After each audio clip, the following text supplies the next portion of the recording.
Welcome, everyone. Dr. Anthony Criniti IV here, also known as Dr. Finance. You're on a Dr. Finance Live podcast. Folks, if you need to get more information about this podcast or any other information about this brand, check out drfinance.info. But we've got a special guest today. We've got Bobbi DePorter, folks, incredible individual. She's doing so many amazing things. We're going to get to learn a lot about her. She's also a highly successful entrepreneur, author, and so many other things. So welcome, Bobbi. How are you? I'm doing great. Nice to be here with you. Nice to be here with you too, Bobbi. Honored to have you here, and definitely honored. And I want to know so much more about you. I couldn't get the words out. I've been on vacation for 2 weeks. So how are you today? I'm doing really good. I really like that the sunshine's been out a lot lately. So yeah, where are you at? You're in California? Yeah, I'm in San Diego, but we had a lot of gray days for a while. So appreciate the sun. Yeah. So Bobbi, to get started, if you can, tell us a little about yourself, maybe 30 seconds, quick snapshot, and then we're going to deep dive into your story right after that. I think about really finding what my purpose and drive in life is early, all things leading one thing to another. So I grew up in Seattle, and I grew up shy. And I think about all my work with youth now and how I wish I had it when I was a child. My father came to Seattle during the Depression and did not have anything. And he was turned into an entrepreneur and built up a hotel chain. And so many things I learned about my father. But then I got married young, had children, and wanted something more. So that led to all the rest of my life, from an amazing real estate investment company in San Francisco, where I went again from housewife to making millions at that time. It led to the Burklyn Business School, and also my mentors of Buckminster Fuller. I spent a lot of time with him, over 7 years until he died, and Dr. Georgi Lozanov, the founder of accelerative learning. So my base goes early in the 70s to studying directly with Dr. Lozanov. And that leading to an adult business school, to youth and SuperCamp, and doing a nonprofit with Stedman Graham. So all of it seems to be around that purpose and youth and learning, and so grateful that I get to do something that brings so much fulfillment to me. Thank you, Bobbi. Bobbi, if you can describe yourself in like 2 sentences, things like entrepreneur, educator, like let's say 1 sentence. What would you say you are, and rank them in order? Like first would be the highest of how you would describe yourself. A contributor, entrepreneur, and I envision. That's my verb, and author, creator, youth developer. How's that? Oh, that's perfect. That was great. On the spot. My mind kept going. Okay. We can keep going. All right. So Bobbi, yeah, let's step in your story now. So let's go way back. Where were you originally from? I think you said Seattle. Yes. Yes. I'm born in Seattle. So can you tell us maybe the first 10 years, what was it like growing up in Seattle? Well, we lived on Lake Washington, so I'm a water person. Spent a lot of time in the water. It is a rule.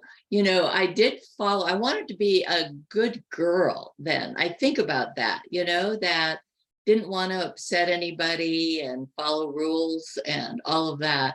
And when you said Seattle and Lake Washington, I thought of when I was little. I have 2 older sisters, and we were out on the dock, and we had just eaten lunch, and I fell in, and there was a neighbor with us, and my 2 sisters didn't jump in because we had a rule: you couldn't jump in till 30 minutes after you ate. And the neighbor had to jump in. But I think about, now just how you do your own thinking, and how when you're just following the rules without really looking at what's behind them. But it felt idyllic, that I was living on the lake with 2 older sisters and my parents, and my grandmother moved in when I was born and moved out when I got married. So I always had my grandmother with me as well. And then when I was about 10 years old, we moved to a house next door. By then, my father had started his hotels and business and doing quite well. So I grew up in a very large English tutor on Lake Washington, and with the English gardens, and we had a boathouse and beach house. And so that part was just a beautiful setting that I got to grow up in. My father had the hotel, so when I was still in school, and high school, loved to work in my dad's hotels. I'd work in the switchboard, which I loved because, I was young and I could hear all the gossip and all the people. I was back in the switchboards with the plugins back then. But, so did that, and I got married young. I actually met my to-be husband when I was 12. We were going steady by 15 and married at 19, and had 2 children by the age of 22. And it was exactly what I wanted to do. Everything it was common to marry young. That was what was expected back then, that you did marry and you did have children. And at that time, it stayed home with your kids, which I did for a time. So that's the beginning years. Wow. So what I'm picking up on and having a real estate background, so your family business was hotels, is that right? Yes. Hotel Yeah. My management. father was very much into real estate, buying the properties and all of that. And he was very smart in that area. But, back then, this is interesting too, because I related to my mother, and my mother was very talented, but very talented in being able to create amazing parties, events, the home, the gathering. She was very much, but I related to my mother and the home. And then I had 2 sisters, and all of us, when the 3 of us had boyfriends in school, my father would talk business and real estate to our boyfriends and not to his daughters.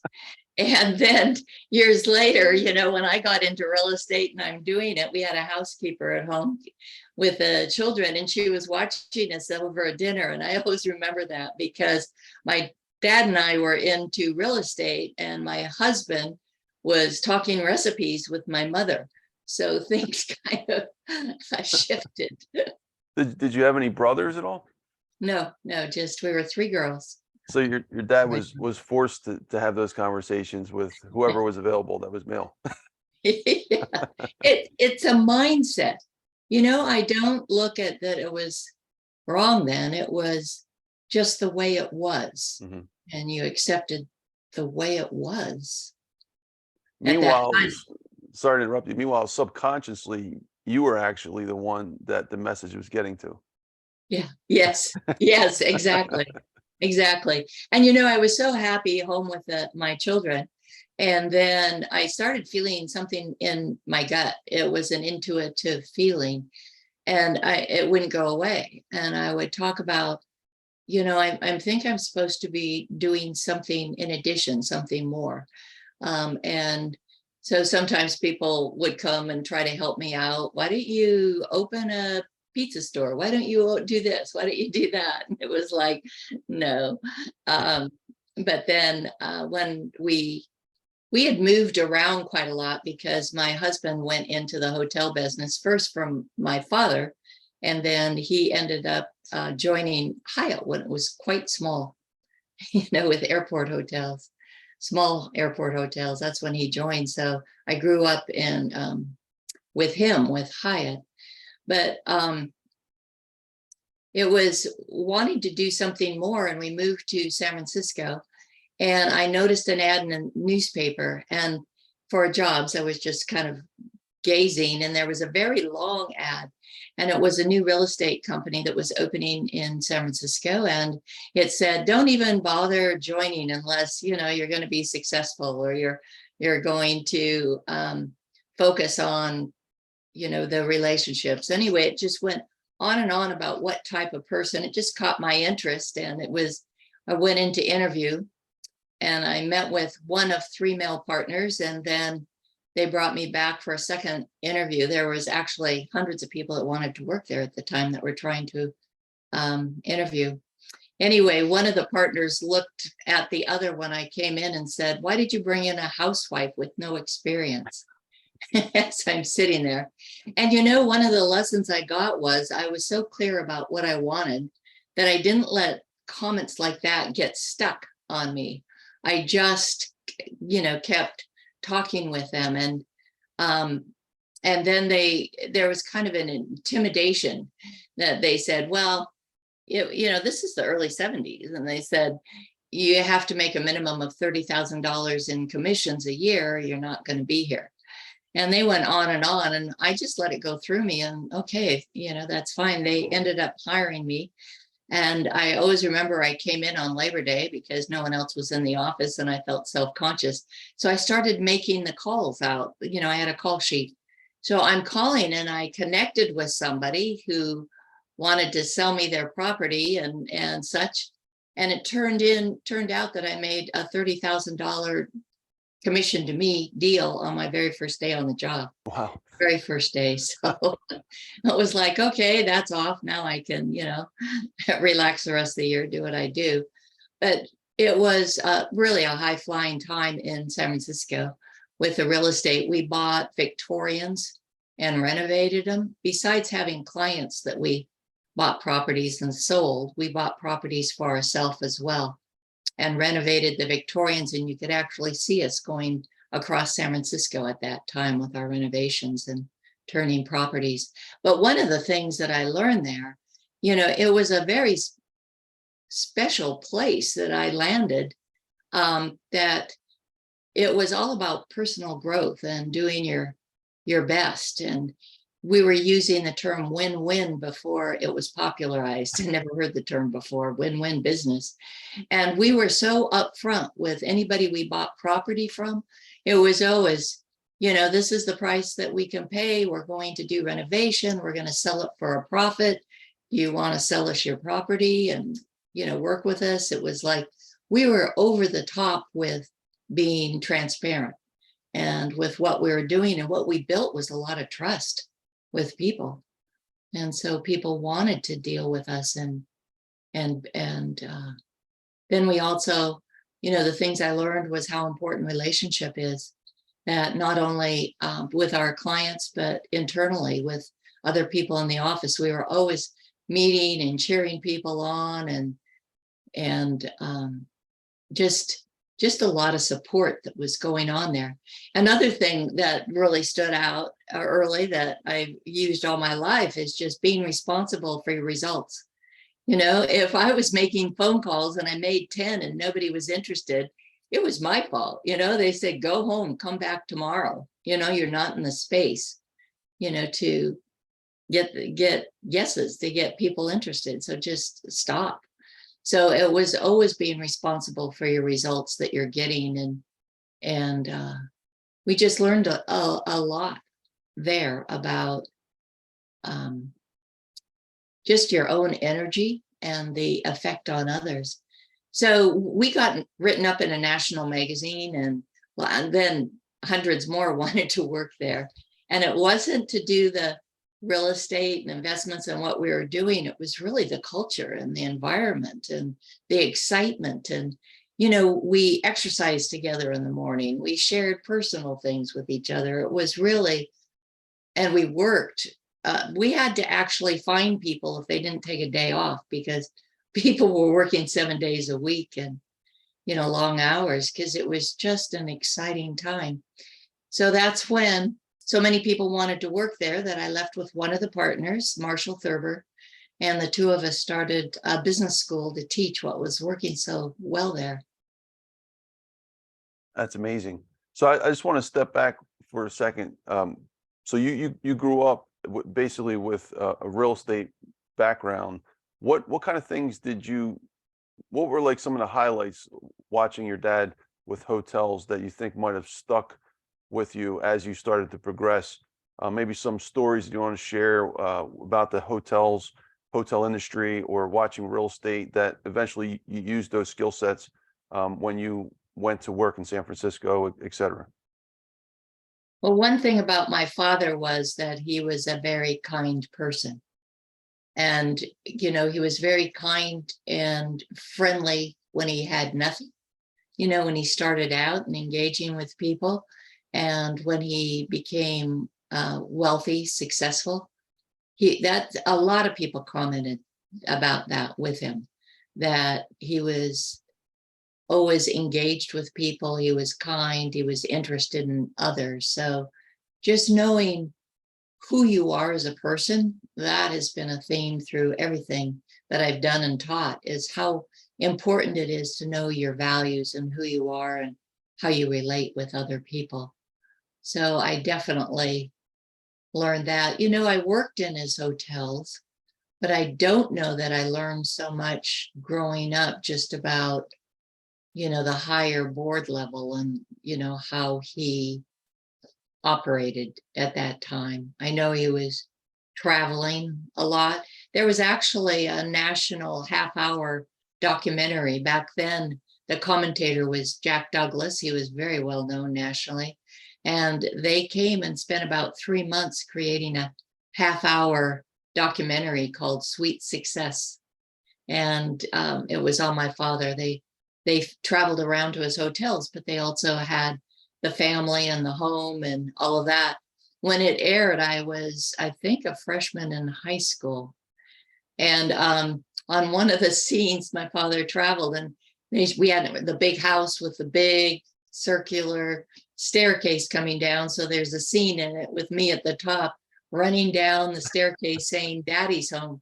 So I always remember that, because when I went back to school, the next day, all the kids in school were going, "Daddy's home." What was the name of the hotel? It was the Doric hotels then, and they were there. He had a lot of big ones in Seattle, and then he had one in San Diego, where I am, in Florida, in Miami. He had they were spread out, but he raised great wealth, and then there was a turn of events that it was from personal guarantees and such that he went through a crash and actually lost his hotels. Wow. And I think about that, when he lost everything, he was still the same kind person that he always was in talking with people and who he was. But, he talks about the people that were on his board and things that he got stuck and couldn't maneuver. And, again, it's taking personal responsibility. Just listening to your story, I actually relate to you. My dad owned a video store when I was growing up, which was a big deal at that time. Yeah. Video business, it was like new technology coming out. And then he had a little franchise going, and probably if he had the right players, he probably could have been Blockbuster. But point was that when I was 10, the opposite, had the same experience. West Coast Video bought everybody out, and then Blockbuster came in and just took the whole empire out. And all the little video stores just collapsed, including my dad's store. So I get to watch this man who's high and fly all of a sudden just go through this period where for 2 years we were selling all these video tapes, whatever was left from his business, at flea markets on all of our free time. And it's exactly what you're saying. Like his personality was the same in both situations. It's just the events we had to go through. So, but it was a life teaching, educating experience, which I relate to, because you would have had to go through the same thing. Watched your dad go through that. It's not easy. No, and then I went through it years later. So I don't know, well, entrepreneurship has its risks, Yeah. and there's a certain mentality to go through it. And when things happen, you rebuild. And I feel, so good about what I've been able to create, that I wouldn't have got there if I hadn't had some of those challenges along the way that really built up strength and built up knowing who I am. Do you know Mitzi Perdue? No. No. Okay. Yeah, I interviewed her here. Her father was Mr. Sheridan, the guy who invented Sheridan Hotels, and she had a pretty similar experience too. She was growing up watching her dad build his empire, so to speak. And she wound up, her last name is Purdue because she wound up marrying Frank Purdue, the chicken empire guy. So Oh, she got to wow. watch, yeah, two worlds, Oh, two empires. you know that what was it, 10 years ago? I have two sisters and we all have children and we all have grandchildren. And we all went to Seattle and did my father's tour. We stayed in one of his hotels and they were happened to be doing a history of the hotel in Seattle. So they were all excited and talking to us and looking at pictures. And then we got a bus and we went around to all my father's hotel. But the big house, the big English Tudor, the people let us come and spend the day there. So we were down on the beach doing the water skiing and boat activities and meals and doing all that and going through the house. And how fun for me to share the big house with my children and grandchildren and just, point things out and where I grew up and what that was. That was kind of a special personal family history tour we did. Yeah, because your history is now their history. So that's why they would, I would Mhm. imagine they would want to know more about you and stuff. Okay, so thank you, Bobbi. So to wrap up your childhood, did you have any other entrepreneurial jobs that you want to mention that might have indicated that that would have been helpful into molding you into a successful entrepreneur? Were you a paper girl or bus girl or any of that stuff? No, Lemonade I stand?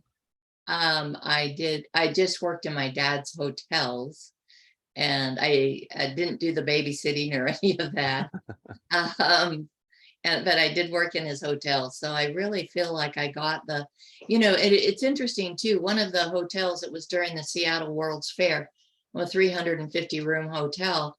And my boyfriend at the time was there working. We were about a year from getting married and both young still. And we were working the night shift, working all of it. And it turned out that the manager stole a lot of money and left, disappeared.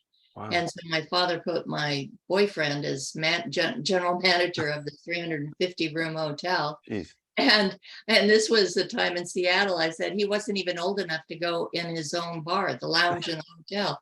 He was underage. He couldn't go in. He was the general manager. That's funny. So from that, then we worked in another one of my father's hotels in Eastern Washington. And then, so I was always at that time, working in the hotel, knowing what's going on from the restaurants too.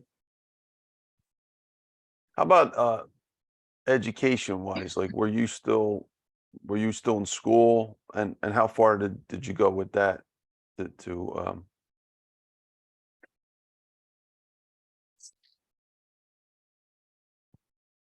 so Bobbi, like, did you graduate high school? Did you go to college? Any of that stuff? I always knew I wanted to get married young, and a lot of my friends were getting married shortly after high school, but I did go to University of Washington for a year and a half and then dropped out to stop going, to get married and have kids. But then I've gone back over the years. Actually never gotten a degree, but I keep going back. I went to USC and got a mini MBA and just continued to do courses. But and then I always think back, all of our staff who work, have to have a degree. And I myself never got one, but I've always been about a love of learning, love to learn and keep going back and taking courses and studying.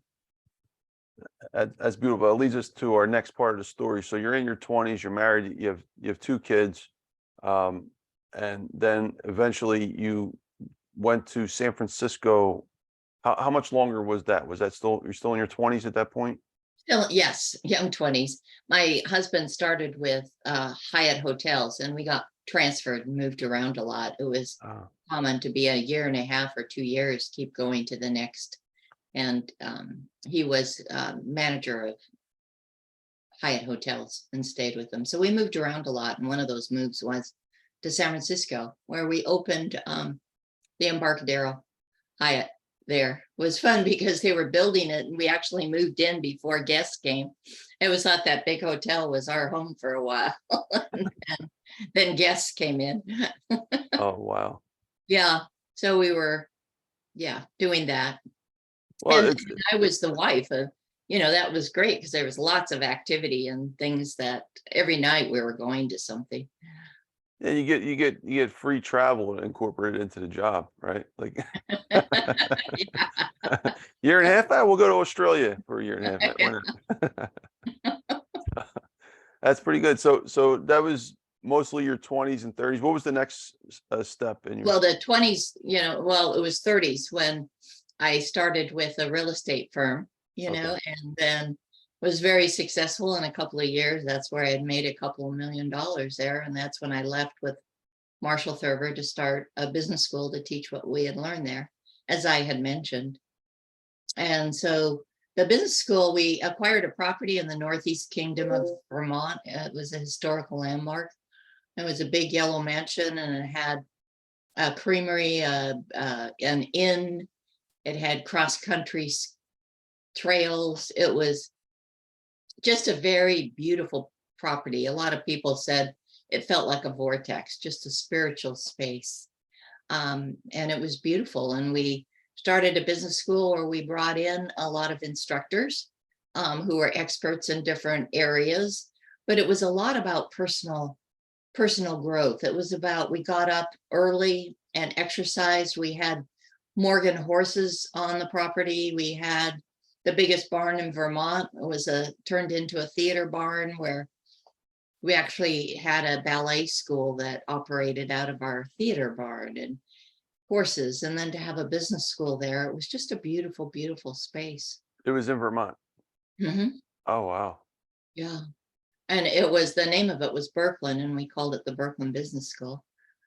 And then one of the people that taught there, he wrote business cases, and he wrote for Harvard business cases, and he was very successful in that area. And he came to Marshall and I and said, I have a way to make money in the stock options. And so he showed it to us, and we just followed it on paper, and then we followed it with our own money, and it was making a lot of money. And so I always look at this as values, because we were doing all this good work over here, and what we're doing. And then here's a way to make a lot of money. And it was like, okay, this money is going to support the good work we're doing. But we really didn't know a lot about it. And then people started giving us money, and we guaranteed returns. So you can imagine what happens. But we did get so big that we actually owned a seat on the Chicago Board of Options, and we were the biggest trader of IBM stock options at one point. So it was making a lot of money until it didn't, and it crashed within a couple of weeks. It was about 2 to 3 weeks that it just lost everything. So at that point, that was my major crash, where we lost the property. I lost all of my properties, and I lost personal possessions as well. They sold my home and sold possessions out of my home. Everything was sold and lost at that time. And I ended up getting a divorce also. And they left me my car. They didn't take it, they could have. And I say that because a year later, I got a loan on my car. And that's how I started my SuperCamp youth program, was a loan on my car. So, it was having millions, losing it all, and having one possession, and then starting something else, and then growing it back up. And when I lost everything, I kept going through my mind. It was like, I will be okay if. I'll be okay if I can just keep this. I'll be okay if I can just do that. I'll be okay if I can keep the piano and then watching it go out the door. I'll be okay if. And what I got, I stayed with a friend on the top of Topanga Canyon in LA. It was beautiful with a view, and he had a downstairs apartment, and I just stayed in that apartment and just felt like healing myself. It was almost harder to be with people that knew me well. It was almost easier to be with strangers, at that time. It's just like wanting to be quiet. But with all this being taken away, this is one of my most profound lessons in my life, is that nobody can take away me. Nobody can take away who I am.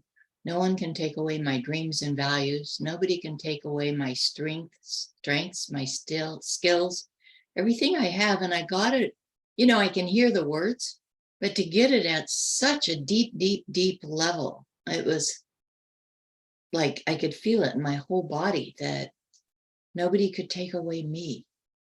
And I can do whatever I put my mind to. If I want to step out and do something, I can step out and do what I want. It's like nobody can take away me.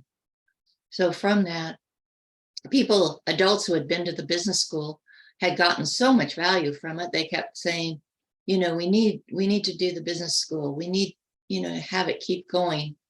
And so some people came forward, and there were 5 plus Marshall and I, and they supported us, and we created something new to do the business school, and that's what we're doing in San Diego at a resort here. So the business school continued, and then in a couple of years later, the business school went to Doria, DC Cordova, as you know her, and she continued with the business school, and it's going today. So that is unbelievable, all these decades that she's continued and grown the school. And I went at that point in the direction of youth, and that's when I started SuperCamp. Got the loan on my car and said, I'm going the direction of youth, because there's so much need there. And parents at the business school saying, we're getting so much joy of learning. We're learning so much in such a short time that we need to do something for our youth. So that's the direction I went there. Bobbi, that's a lot. I just want to just break that down a little bit. So how old were you when all that stuff blew up and you lost everything? How old were you at that point? I was in my mid-30s. Mid-30s. And so your business school, you were focusing mostly on adults. Is that right? Yes. Okay. So then at that point, you eventually helped to co-found Money and You program. Mm-hmm. Is that right? Yeah. I never really understood this, because so the Money and You program with Doria Cordova, DC Cordova, that's a business school at the same time, or is No, that two different events? 2 programs, but they're Okay. connected. So we did the business school first, and it was a few months later, because the business school at that time was 6 weeks. It was a summer program. Okay. And so then afterwards, we started a weekend program, like Thursday through Sunday weekend, and we called it Money and You. Oh, So okay. we created that after the business school. And now when people go to the business school, they go to Money and You first, because you learn so many principles at the Thursday I think they're doing a Wednesday through Saturday now. Anyway, is that 3 days, 3.5, 4 days? They learn so many principles that they learn that before they enroll in the business school. Oh, And the business school under Doria is the accelerated business school. it's called Accelerated Business School or something like that, right? Mm-hmm. Okay. And they're still going on, these 2 programs. Yes, yeah. Doria's Wow. been very successful with them and continues with them today. So I get I get your logic, because you're like, you were successful with the adults, and then you thought about going the direction of the youth, but you wanted to take the same principles and apply it to just youngsters.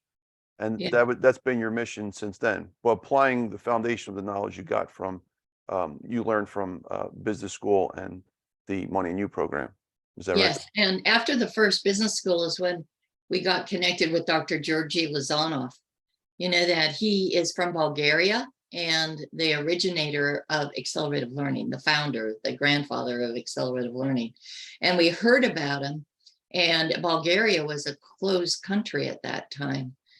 We went through negotiations to get him out, and that's another long story of how we did. And we brought him to San Francisco, and he was in my home for 3 weeks teaching us accelerative learning. So I learned directly from Dr. Lozanov.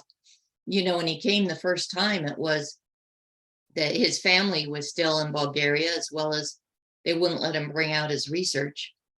They even tattooed his hand with an umbrella, which if you hand over your passport, an umbrella is a sign for a flight risk. So he came with a bodyguard. So he was in my home for 3 weeks. We invited others to join to learn from him. So there were 16 people in my living room for 3 weeks with Dr. Lozanov and his lead teacher and his bodyguard. And his bodyguard was not so much for his safety. His bodyguard was so he would not escape and not come back to Bulgaria. Wow. So we learned so much, and there's, a talk about the importance of environment and all that goes on, and the joy of learning, and it was an amazing time. I'm very low auditory. I'm very visual, very, very visual, and need to see global big picture. And foreign language is, sequential and auditory. And he was teaching us Italian just to teach something so he could demonstrate the accelerative learning methods. And I was like, oh, foreign language is the hardest for me because it's all auditory. But I always remember this thing is when I was sitting there thinking, I'm not getting anything. I'm not getting anything. And in Italian, he was playing with a ball and doing all this. He looked over and asked me a question in Italian and just threw the ball at me. And I grabbed the ball and the answer came out. And it's like, how did that happen? Wow. So that was an amazing time. And afterwards, years after, UNESCO, United Nations, Education for All, they did a report on the study evaluation of Dr. Lozanov's work. He called it suggestology, meaning that everything makes a suggestion. He was not using the term accelerative learning, that came out of it as a label, but they did the report and it came out that it was making significant change and a method that is worth studying and implementing. And I say that too because he did that report when UNESCO was back then, and then 30 years later, they asked him to do an update, and Dr. Lozanov asked me and a woman who is a friend of mine that went the direction of accelerative learning as the two programs that he put into the UNESCO report as validation and just the study of his methods being implemented. So knowing the pure accelerative learning, getting it from Dr. Lozanov himself. So he was a huge mentor. Think about what influenced the director of my life was Dr. Lozanov, and the other courses of Buckminster Fuller, who came to the very first business school, and we spent he came to every business school from then till he passed away. And we did programs with him and were with him quite a bit. And, I got to drive him around, sit and have lunch with him, bring him his lunch, and just spend time with him. And what an amazing mind to spend time with. Revolutionary. Yeah, I've heard there's two people that have talked a lot about him since my journeys in the self-development world, interviewing a lot of folks. Mark Victor Hansen talks about him all the time. And Yes. Gloria Cordova, all Yes. the time. Yeah. Yes. So he's both, Einstein's student, right? Yes. And then a key message from Bucky and also Dr. Lozanov is Bucky was, the environment is stronger than will, is the importance of the environment people are in. One quote from Bucky, and one of the things he said is, I'll never try to change people that's much too difficult. I change the environment and they change themselves. And then Dr. Lozanov, that was right at the top of the list. That's the first thing, is the environment. And he had something, he said that everything speaks, everything makes a difference. Everything sends a message. Think about it. Like if there's a piece of paper on the floor, you think, oh, that doesn't matter, we're busy, let's get started. No, it makes a difference. That the environment, both the physical environment we talk a lot about, and then the emotional environment, atmosphere that people are in, are key. And you start there. and you don't go very far unless you have a supportive, safe, nurturing environment. Dr. Lozanov always he had a lot of art. He put art up on the wall. He'd reinforce what we were learning was all over the walls because it's subliminal. You're listening to the person speak, but your subconscious is taking in all this information that's surrounding you. Yeah, it's very, very important, especially in the marketing world. Yes. They need that knowledge, right? Which can be dangerous for some if they don't know about what's going on to them. But just to complete your story, Bobbi, so what was the next step in your journey? You did the SuperCamp for a long period of time, and then I believe you sold that, and then your next step was what you're doing with Stedman. Now, by the way, we're gonna touch on all these things in separate questions I have. We'll zoom in on some of them, but just as a generic part of the story at this point. Yeah. Yeah, it was the time where Doria took the business school and I took did one program for youth as an experiment. And it was because of the results of that one program, amazing exuberance with the students, and many who didn't want to be there, that dedicated and committed my life to SuperCamp. So SuperCamp grew, and we ended up doing it in about 14 countries. We're still in about 14 countries right now. Sometimes more. We've been in a lot of countries in our 40 years. And that's one thing that stands out too, is that kids, the program works with kids in all cultures all around the world. And there's another story just with our first programs with that, but it went from SuperCamp to schools noticing the difference in children and inviting us into schools. And we developed the whole quantum learning education, where we work with schools, changing their school-wide cultures, environments, and working with the teachers to be more effective teachers. So that was my core business for 40 years, was SuperCamp and the quantum learning education. And then knowing Stedman Graham, he contacted me a long time ago, decades ago, because he was working with youth as well. And so we always had this conversation going about doing something together. And years would go by, and then finally he came out to my office and we had the big whiteboard and went through, and he said, why don't we do something with the community, not just with each other? And we had our first meeting, and it's called the Community Alliance for Youth Success, which we are very much continuing and focusing on now. So that's really interesting. So you guys were actually just planting the seeds decades before. Yes. I was wondering how the two giants get together. It just doesn't happen. I mean, it could, but I kind of had my own intuition. It was sort of the way you just described it. There was something way before there that was just building. And yeah, because I mean, your program is really, really great that you have. You have a really successful program. One of the things if you can elaborate on is you're highly successful as an entrepreneur.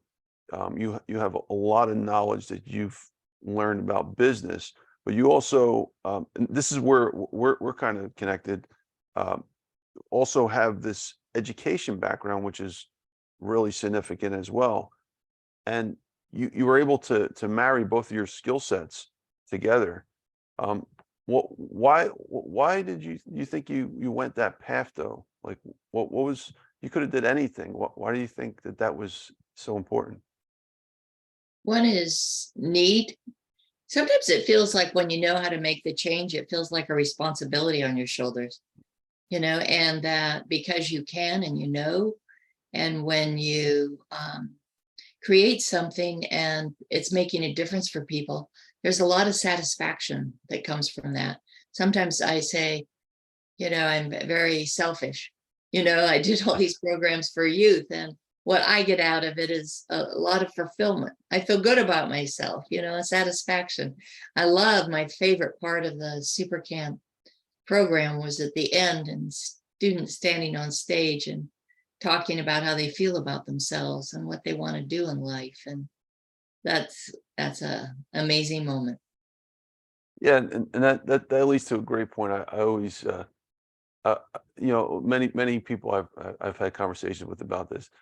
Do we ever do anything for other people? Is there, because we can argue this, right? Like even in our most selfless state, and this ties into what Dale Carnegie talked about a lot. Like even our most selfless state, are we still kind of being selfish because we're getting joy back, right? We're getting joy.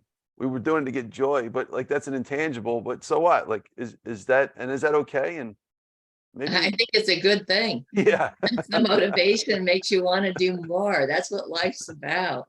right.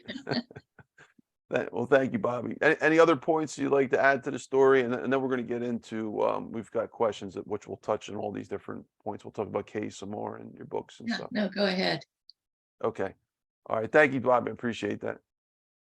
Okay, folks, we're back here. We've got Bobbi DePorter here. Incredible interview so far. We're moving into our next segment. We're going to be talking about, we have several different questions. We're going to pick up on different pieces of her story, then also other miscellaneous questions I have for her. So, Bobbi, just to start, can you tell us a little about your books? I know you wrote a lot of incredible books. Maybe just give us a summary of it in a minute or two.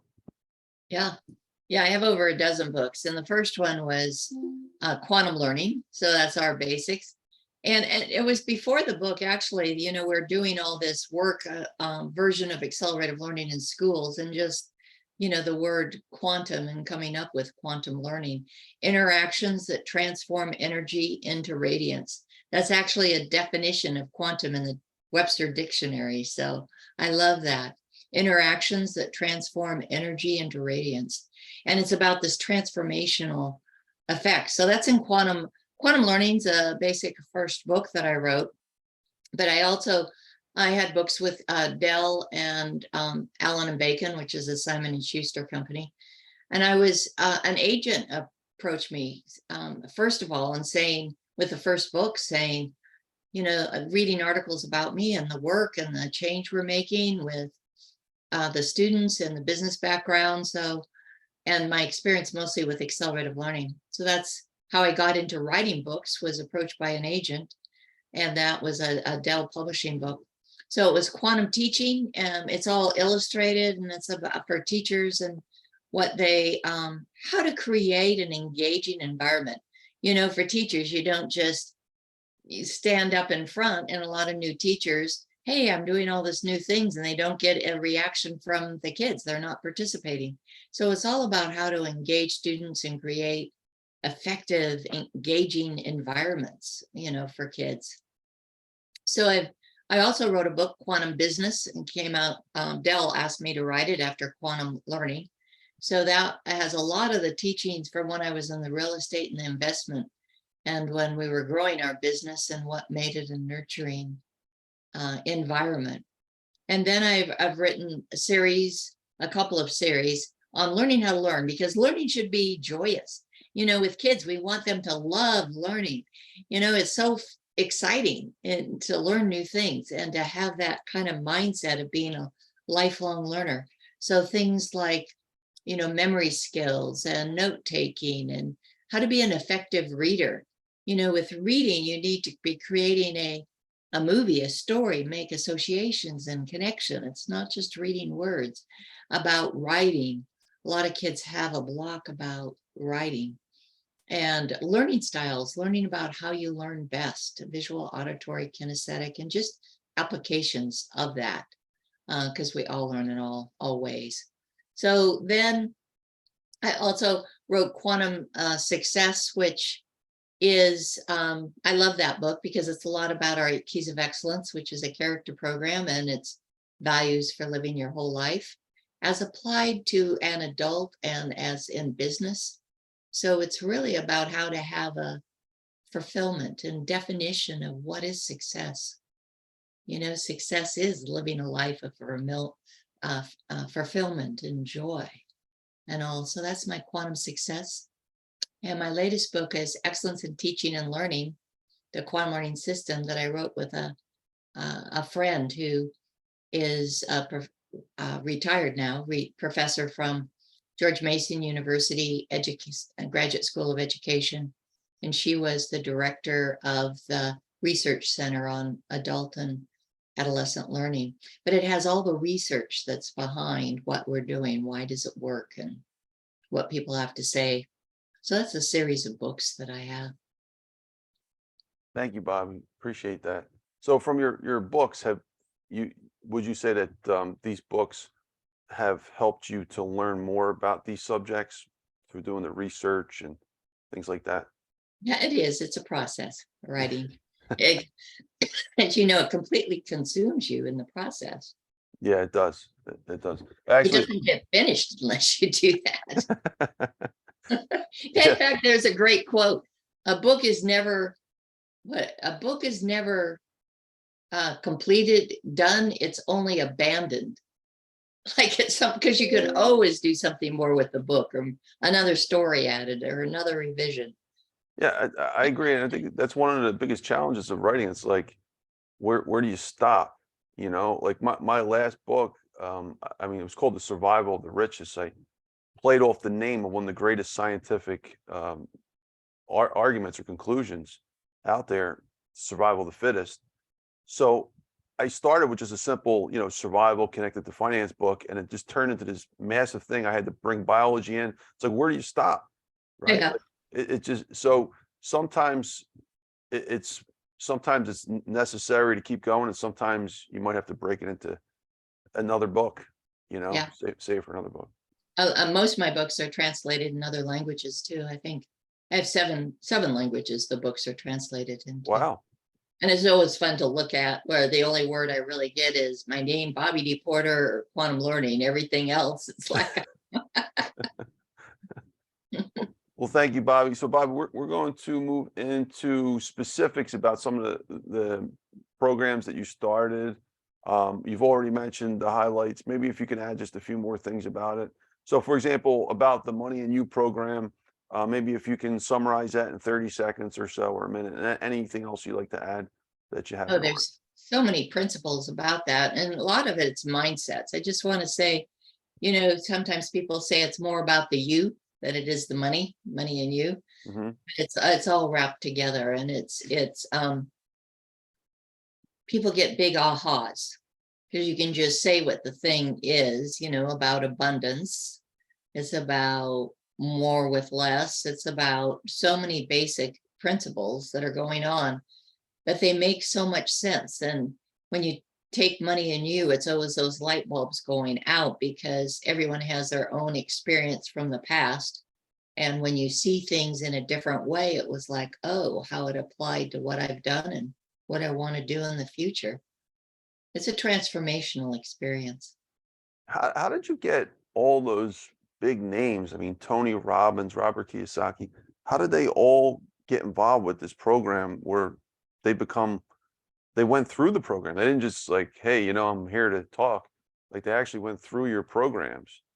I mean, It's a lot of connection. I felt very blessed to be in I want to say a heyday of time in many ways, because people that were doing workshops, a lot of people were in San Diego, and we became friends and we interacted with each other. So people knew about it.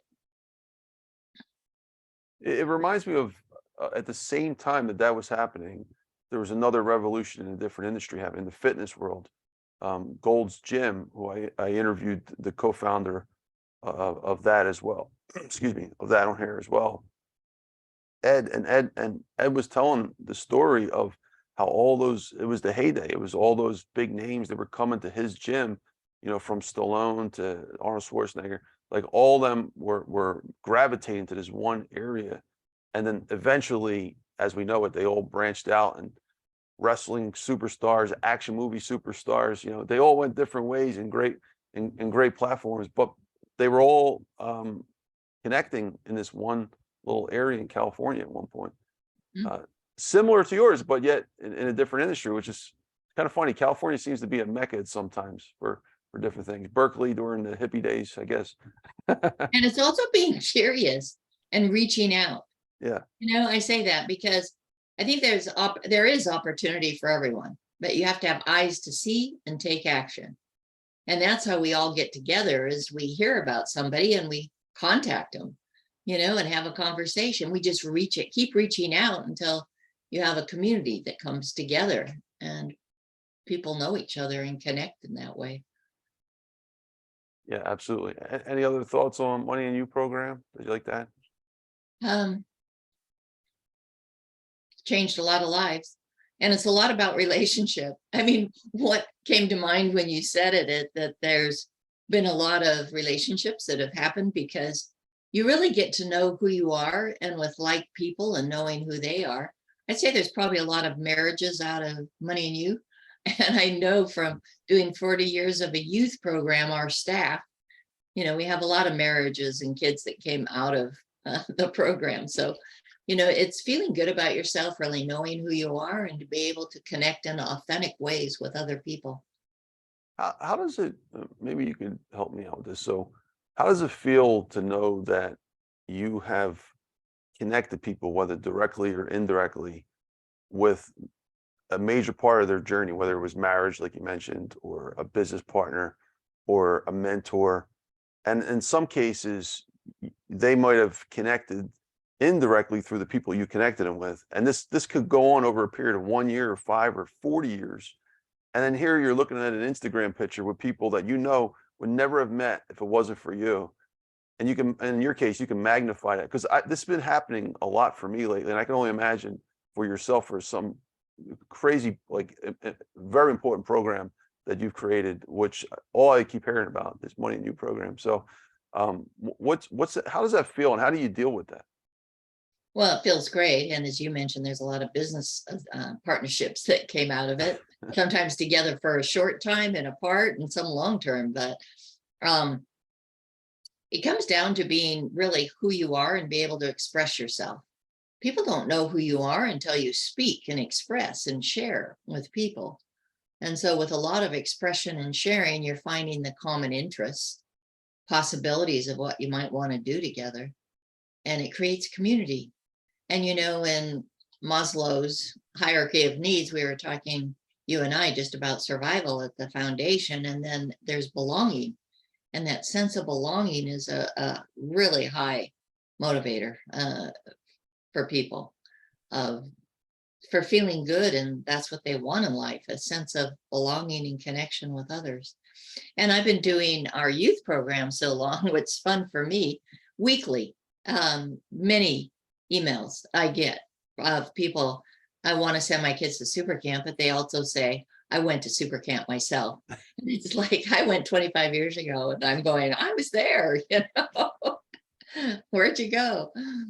So, what is your thoughts on, like, at a certain point, especially if you sold the business or whatnot, or not involved actively anymore, your name might get skipped. You might not get credit for it anymore, but things are still happening that this engine, this machine would have never started if it wasn't for yourself, right? Like, how does that feel that you may not be getting credit, but still positive things are happening, that you sparked it, you were the fire starter to this? It's the best of all worlds for me right now, that the legacy and the programs continue, and people are still getting benefit. I love cheering people on and doing it, because programs are happening in a lot of countries right now currently. And I love it. I love to see it, and it makes me feel wonderful. That's beautiful. Thank you so much, Bobbi. Bobbi, next question. We're going to dive into the next program you created a little deeper. What is SuperCamp, and why did you start it? If you can just, elaborate more on what you already talked about in a minute. Yeah, with adults doing the business school and saying, learning was never like this for us. School was not fun for me. We have to do something for our kids. And I had 2 teenagers at the time. They had spent time at the business school, and they saw how vulnerable and open the adults were going. And I always remember my son saying, Mom, this really better be good. Doing the first youth program, he said, I know my friends, and he didn't think it was going to work with kids getting vulnerable and open and sharing and doing all of that. And I'll tell you, from the first program, it was an experiment, and they were sent by their parents. Most of their parents that attend the business school or Money and You, that's how they knew about us. So they sent their kids, and some of them not too happy being there. And just watching them interact. And, when people love to learn about themselves. And when kids start learning about themselves and they look at other kids and wow, they have the same challenges and fears I have, and they become close. Those relationships, the connection, being willing to be vulnerable, to share with each other and support of each other. There was one boy who was very socially awkward, and I always saw him on the edges of the room, but the students just didn't react to when he was saying things inappropriately. They just didn't react, but then they would interact when it was something positive. And just seeing this boy, sometimes he just looks so confused on the side. It's like, wow, people are talking to me just from who I am, rather than all this acting out that I was doing that pushes people away. There were so many beautiful moments. There was another student who was just so quiet, and then there was a math problem we were doing, and with SuperCamp, everything is like experiential and you had to move things around. And I always remember because this one table had some very high achieving students at it, and this one boy happened to get at that table, and the high achieving students were not able to figure this problem out. And this very quiet boy, he went in there and just started moving things around, and it was the answer. And the high achieving students just embracing that boy. It's like, wow. And then at the very end, because this is a very significant moment for me, there was a small boy that was quiet, never raised his hands. And when you're put so much into it in the program, is this boy getting anything out of this program? He's so quiet. And then at the end of the program, where we have students come up and share on the stage, many had come up, and then I saw this little boy in the back, and his hand went up, and it's like, oh my gosh. Well, when he started walking up, I can almost start crying now, because all the kids just started clapping and yelling, and especially when you think of the popular athletes that are really the cool kids, that are out there. They were on top of the table, stomping their feet, clapping. And this little boy was standing at the front of the room. And I just watched his eyes get so big, and his shoulders went down, and just him taking it in. And it was at that moment that I said, this boy is never going to be the same. And that's where I made the commitment to do SuperCamp and dedicate my life to changing kids' lives, because his life was changed in that moment. He went ahead and shared.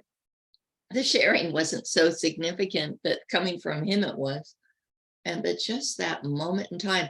And a very fun thing is that also in my business career, when I opened we had a big building for our office, and it was a conference center here in Oceanside that we ran for 16 years. And so we were just opening the conference center, and it was the 25th year of SuperCamp. So we did a big opening celebration, and I reached out on the internet, and I found the little boy. Oh. And he came to our 25th celebration anniversary of SuperCamp, and we had about 250 people there, and I was able to have him stand up and say, SuperCamp is all over the world now. This is what we're doing. And it was because of your courage to stand up, to share, that I made the commitment to do what I'm doing, and holding him as the spark, the inspiration for all of SuperCamp that happened. And what's his name, if you want? Yeah, I don't know if I'm going to say his name right now. First name's Derek. Okay.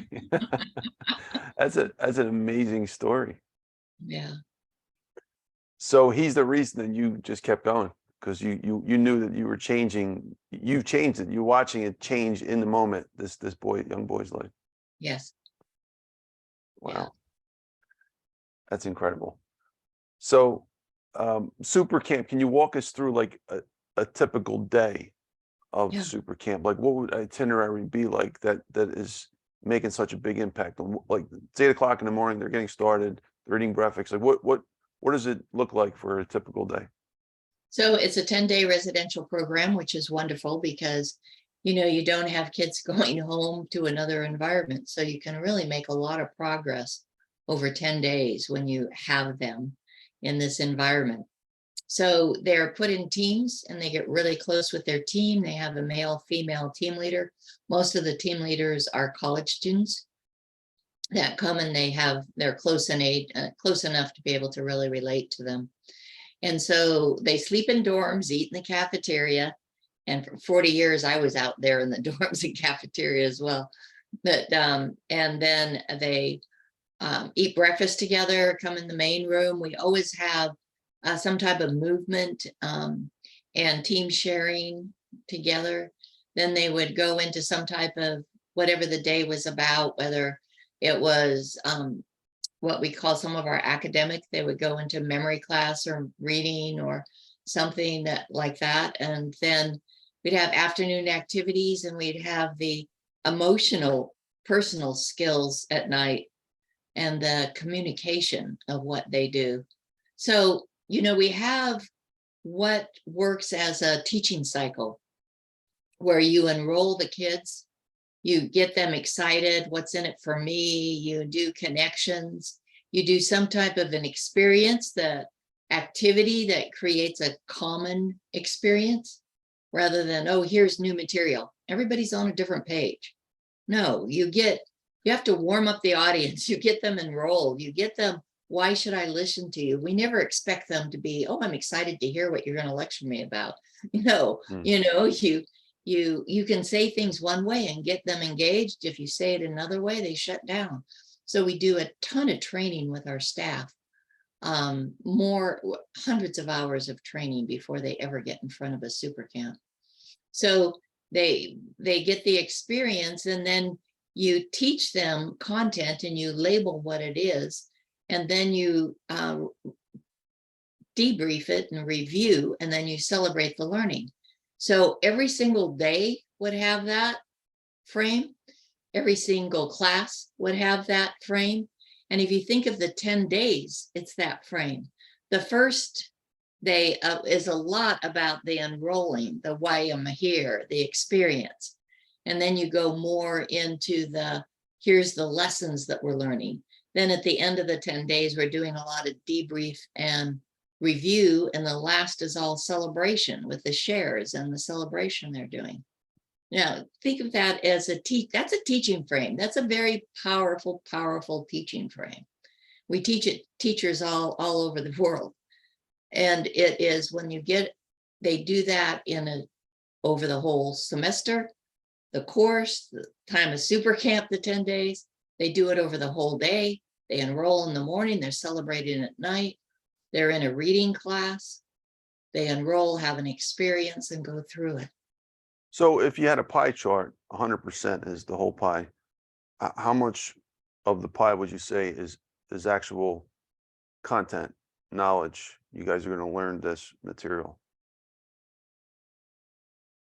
It could be, say, it could be 40 or 50%. But everything gets so woven. Yeah. It's not like you separate, because you could teach something. You're teaching something, and we call it a teaching cycle. Right. Because I'm teaching something, and if the students don't get it or they look tired, well, I go back into an activity or exercise or movement, or stand up, touch 4 walls, get back in your seat, or they go back to enroll. I once had this is Dr. Lozanov's, based on Dr. Lozanov's teaching frame. And, we've had it where we've had the cycle on the floor on pieces of paper, and then a teacher at the front teaching. And so the thing is, she's enrolling. So everybody stands on the enrolling part. Oh, here's an experience. Oh, she went back to enroll. Now a little bit more experience. Oh, wow, she tapped into some content. Oh, she's going back into another little activity, more content, and so it's a cycle. And we use the metaphor of a maestro. a teacher is a maestro because they're orchestrating the learning.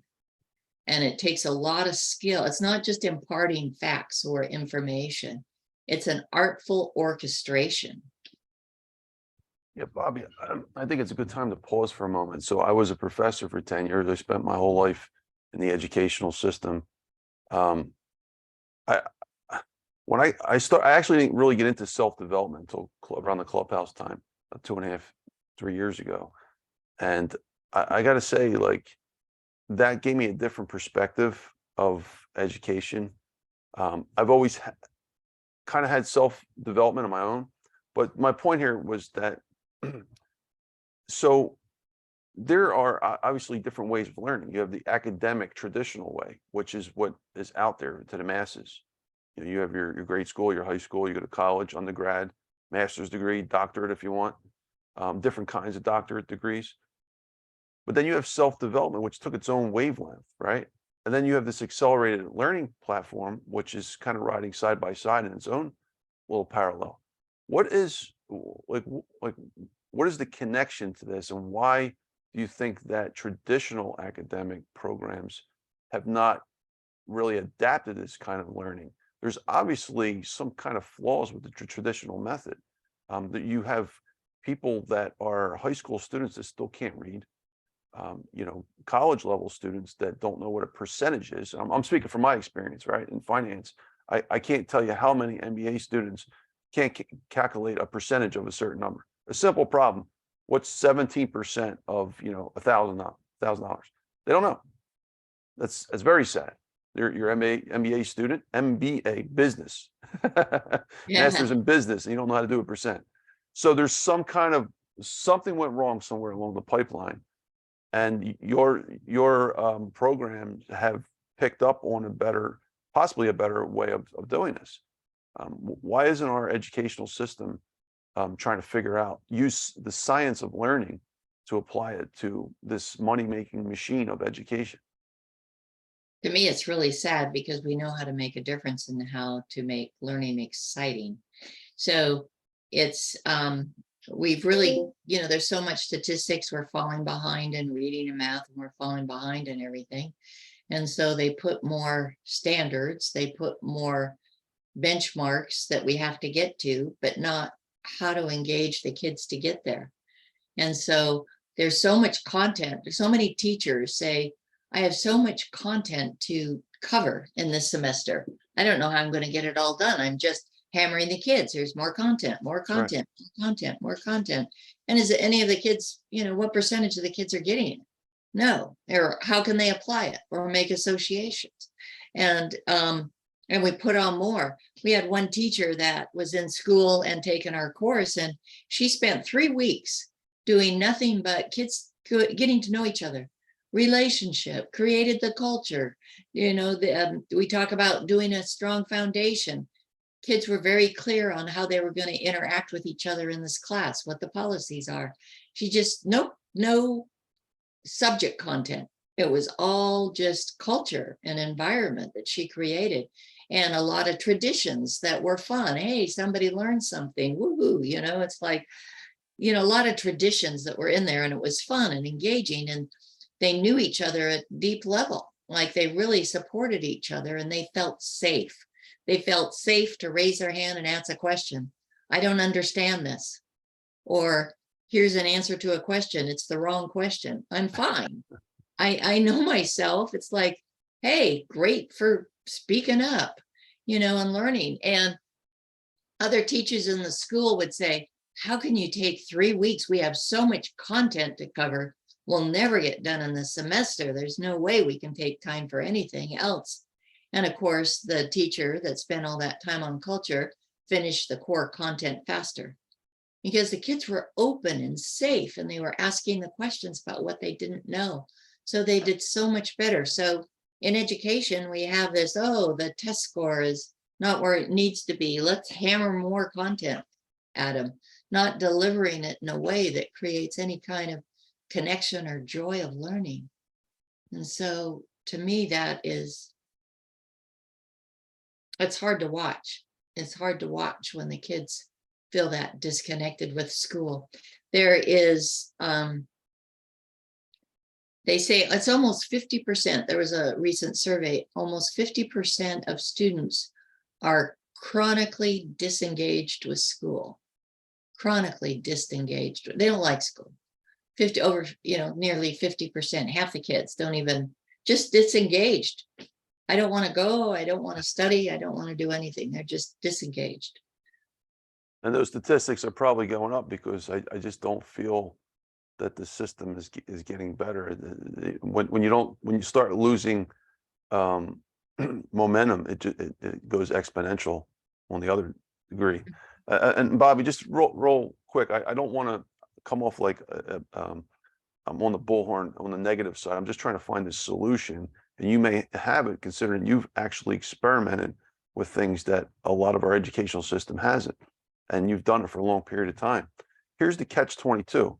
So I'll use myself as an example. There were many situations as a professor where, let's say I got to teach doctoral level accounting in 6 weeks. It was one of the most boringest subjects I've ever taught. And I have 6 weeks to talk about things that, if you look at the book, there's nothing personal about the textbook. It's just facts and codes, facts and codes. How do you bring this to life? Now I can go and do the experimental side and talk for 3 weeks and build culture. But then I'm going to get, as a professor, I have to dance with what is expected of me. If I don't teach this subject properly, then I have to hear it from the dean. And if I go, so I win over the students, I'll lose the dean. But if I win over the dean, I might lose the students. It's this fine balance, because then at the same time, the students will be like, well, you never taught us this. So if I went straight into teaching mode without going too much of experimental and getting to know them, there's always this fine balance of who to please, the school versus the student, because the students are really your bosses too.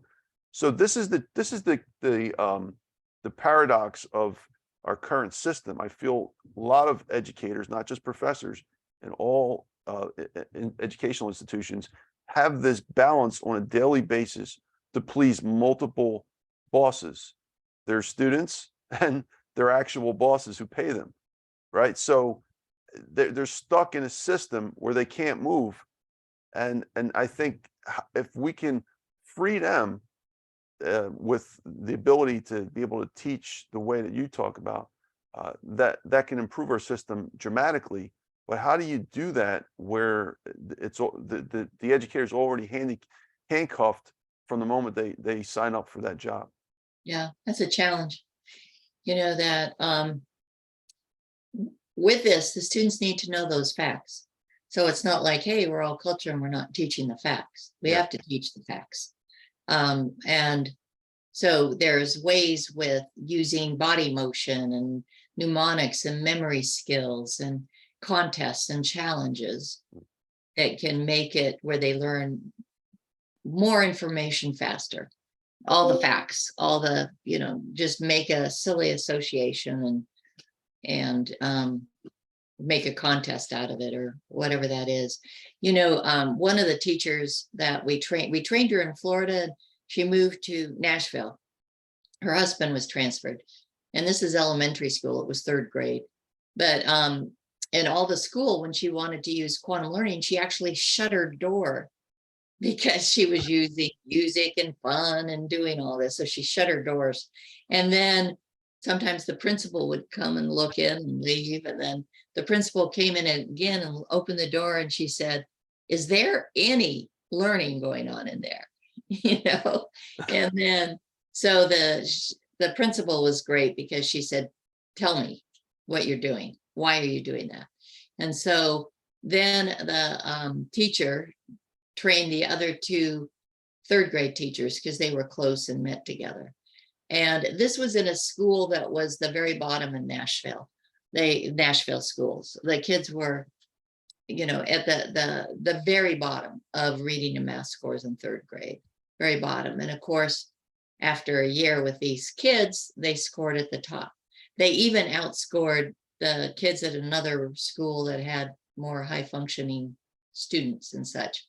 And because of those results in that school, then the principal got on board and she started learning it, made it school wide. And then they went to the state wanting to get a grant, and the grant people said, we've never heard of it. What are you doing there? So they invited people down to the school from the state Department of Ed, and they spent a day in the school, and then they started getting grants to other schools to spread it. So you have to have a believer, a champion, and it's like experimental, see it and see the results, prove it. You Is know, there anybody else doing what you are doing, and to the degree that you have done it? Like I've never heard any other programs like this, of any of the ones that you've done. right. Well, actually, There's a like lot there's a program called Leap that one of the featured guests here has out in California, but that's a lot smaller than what you're at your level, the way you're playing it, in the millions of people that you've impacted. It's very unique. Yeah. Well, it's hundreds of thousands of students, I mean, teachers, and then they reach a lot of students Yeah. up there that way. That's how we reach those big numbers. So, you know, in a school, it takes somebody, a champion, ready to listen. You know, for me, one of the biggest problems in education is the principals keep moving around. You know, a principal gets something going good in a school, and then they get transferred, and a new principal comes in, and they don't know it. So they don't want to support it. They don't know it. They come in with their own thing. And then the principal that moves to a new school, it takes some time. They usually say they want to get to know the staff. They want to know the school. They need to earn the right to bring something new in. But this moving around, it takes time and work. It takes a champion. You know, it's not like here's an hour workshop and everything's going to change. We do it over time. Our biggest client is in Texas. It's a school district with 100,000 students. Wow. You can imagine. And they've been doing it for 20 years.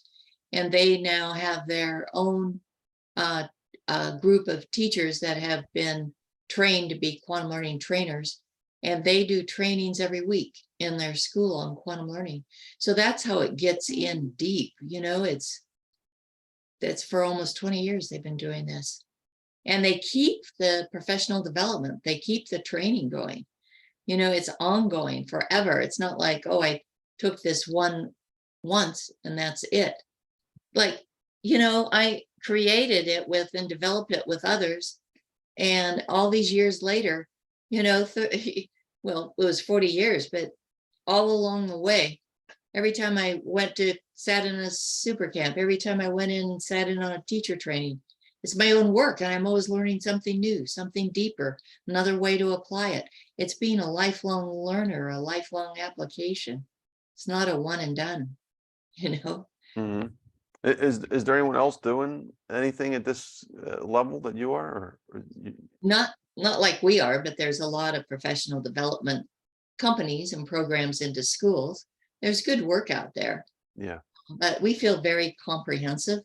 And, you know, our model is about culture and cognition, and it's a balance. You know, it's like you start off with a lot focus on culture, then you go into the cognition and the academic and such, but it's a balance all the time. And, you know, the month before state tests, you know, it's like really high on the cognition, side here. So it's this balance. And we talk about that balance that's always going on and needed, because culture is key. Safety of, you know, the kids to share and ask questions, the joy of learning, creating curiosity, because that's what you want for a lifetime. You want a joy of learning. You want a love of learning. You want to be curious about everything.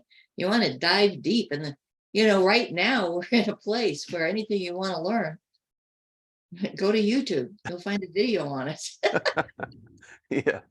Yeah, it's that relationship and connection and learning about yourself. It's just so important. And you were one of the first, your programs were one of the first of its kind to really go this route, right? Yes. Yeah. So this leads to the next question about Quantum Learning Network, QLN. You've already mentioned in different capacities. Can you sum up Quantum Learning Network in about a minute, like, and how it relates to all these other programs? Well, Quantum Learning Network is the name of our organization, our corporation. Okay. And under Quantum Learning Network, we do SuperCamp youth programs. We do quantum learning education. Okay. And we've done some business courses and I write books and do other things as well. But under Quantum Learning Network, that's the name of the company. That's the umbrella company, Mhm. Quantum Learning Network. Okay. All right. Thank you. And then we're going to talk about CAYS. So how did CAYS, CAYS, come about, and what is Community Alliance for the Youth Success? Yes.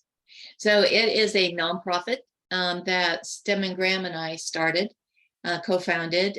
Stedman actually contacted me a couple of decades ago, I think now, and he was working with youth and we started this conversation, to do something together. And then he came and was at my conference center building in our meeting room. And this was 2011. And we mapped out, it's like, what are we going to do together? And Stedman finally said, rather than us just focusing on what you and I do together, what about bringing in the community? And so we called a meeting of leaders in this area. And we had a meeting in my conference center. And we had 80 people show up. And there were so many leaders in the room. We had 3 mayors, city mayors. We had I don't know how many of the school at least 5 superintendents from the different districts around us.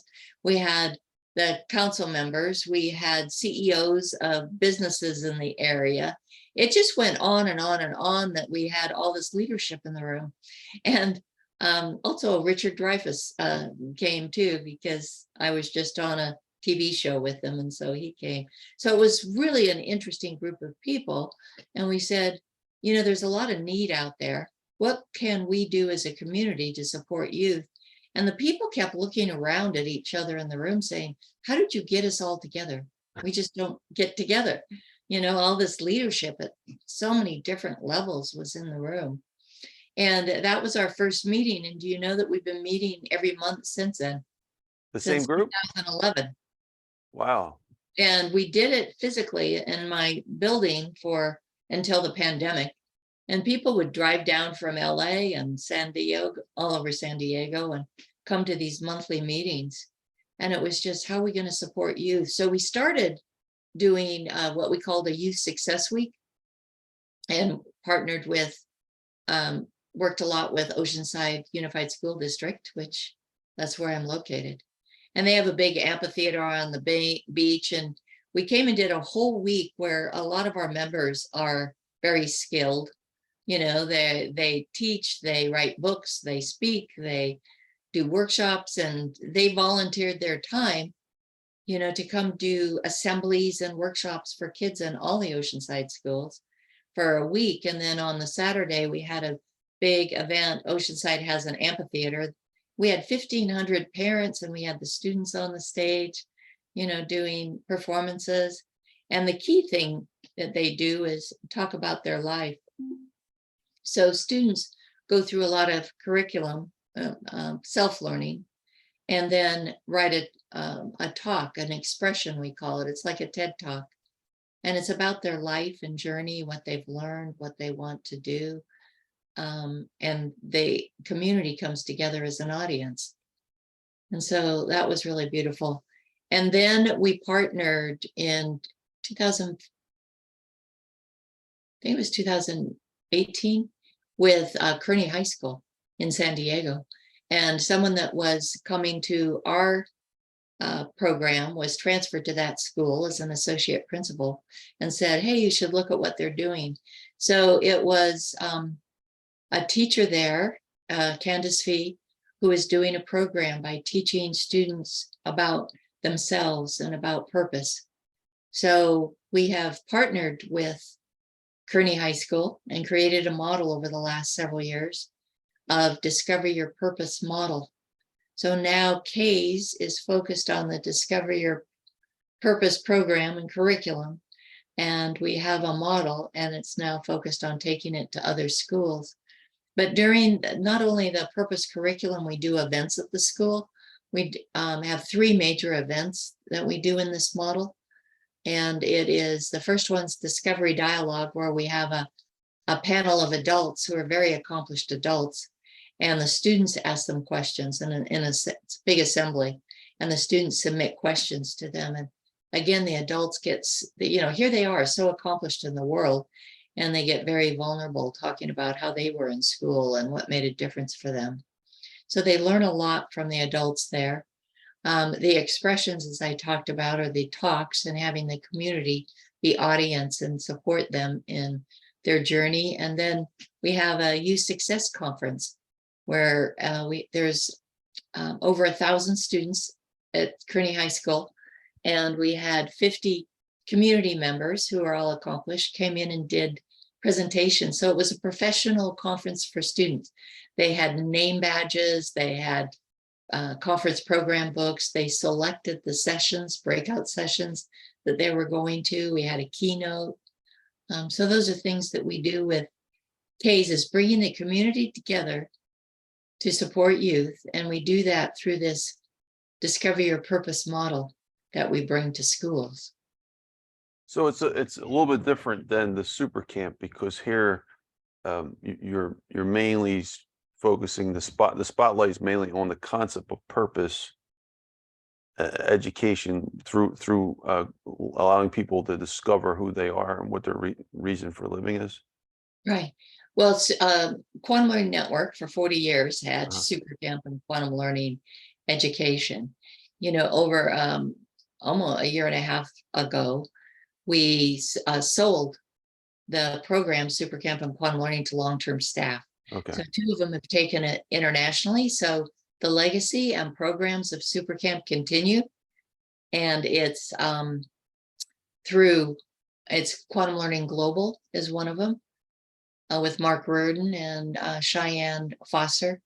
They've taken that and they're still running it in a lot of countries right now. And then in the US, we have our Quantum Learning Education continues through Sherry Murphy and Quantum Learning LLC, doing education in all the schools. So from that, I've basically retired and sold part of my business. But what I'm so grateful for in the fulfillment of continuing in making a difference for youth. So I continue with the nonprofit. It's all volunteer, 100%. Been doing this for over 10 years with Stedman Graham. And both of us being very dedicated, seeing a high need, knowing this makes a difference, and continuing to bring good work to schools that make a difference for kids. Okay, and purpose is the main focus, and I don't want to put words in your mouth, but if you can give people the purpose, the kids the purpose, figure out who they are through self-discovery, you can empower them to be great. Is that right? Yes. The thought process. Purpose seems to be the point that can change everything, because with purpose, it gives them meaning and hope. And with their subjects at school, it's like, why am I doing this? It's all that meaning. And you know what that creates? It creates intrinsic motivation. You can't tell a student, you should be more motivated. You can tell them, but it's not going to go anywhere. When they learn about themselves, who they are, and then they know their purpose, the discovery process of purpose, and where they develop purpose, it creates that motivation. And research has showed that motivation is the single biggest determinator of academic success. Think about that. Intrinsic motivation is the biggest determinator of whether a student will be successful. So I think a purpose creates meaning and motivation, intrinsic motivation, which leads to academic success and success in other parts of their life. Now, when you say intrinsic motivation, in the self-development world, I've had this discussion with Dr. John DeMartini from The Secret. To him, inspiration is more important than motivation because it comes from inside. Now, you said intrinsic motivation. I think you're kind of talking about the same thing. That yes, the force is coming from inside, right? So it's really absolutely inspiration versus motivation. Somebody yelling in your ear, go do this or go do that. The outside motivation is the carrot reward. You Right. don't want that. That's not going to be very satisfying or work very well in the long term. No, it's intrinsic motivation, and it is about I'm inspired and motivated, and it comes from me. That's why you can't tell somebody to be more motivated and expect that to do anything. You know, Mm. a parent telling their kid, "Why are you more motivated?" And you're I saying can't answer that. and the Let me think about it. and the purpose is the driver of all this. Like It is the yeah, driver, yeah. because purpose gives meaning, meaning gives motivation. And you can't tell somebody just be more motivated. They have to discover it themselves. And if you don't mind, I'm actually, this is a perfect time. I want to bounce on a question before we get to the next one.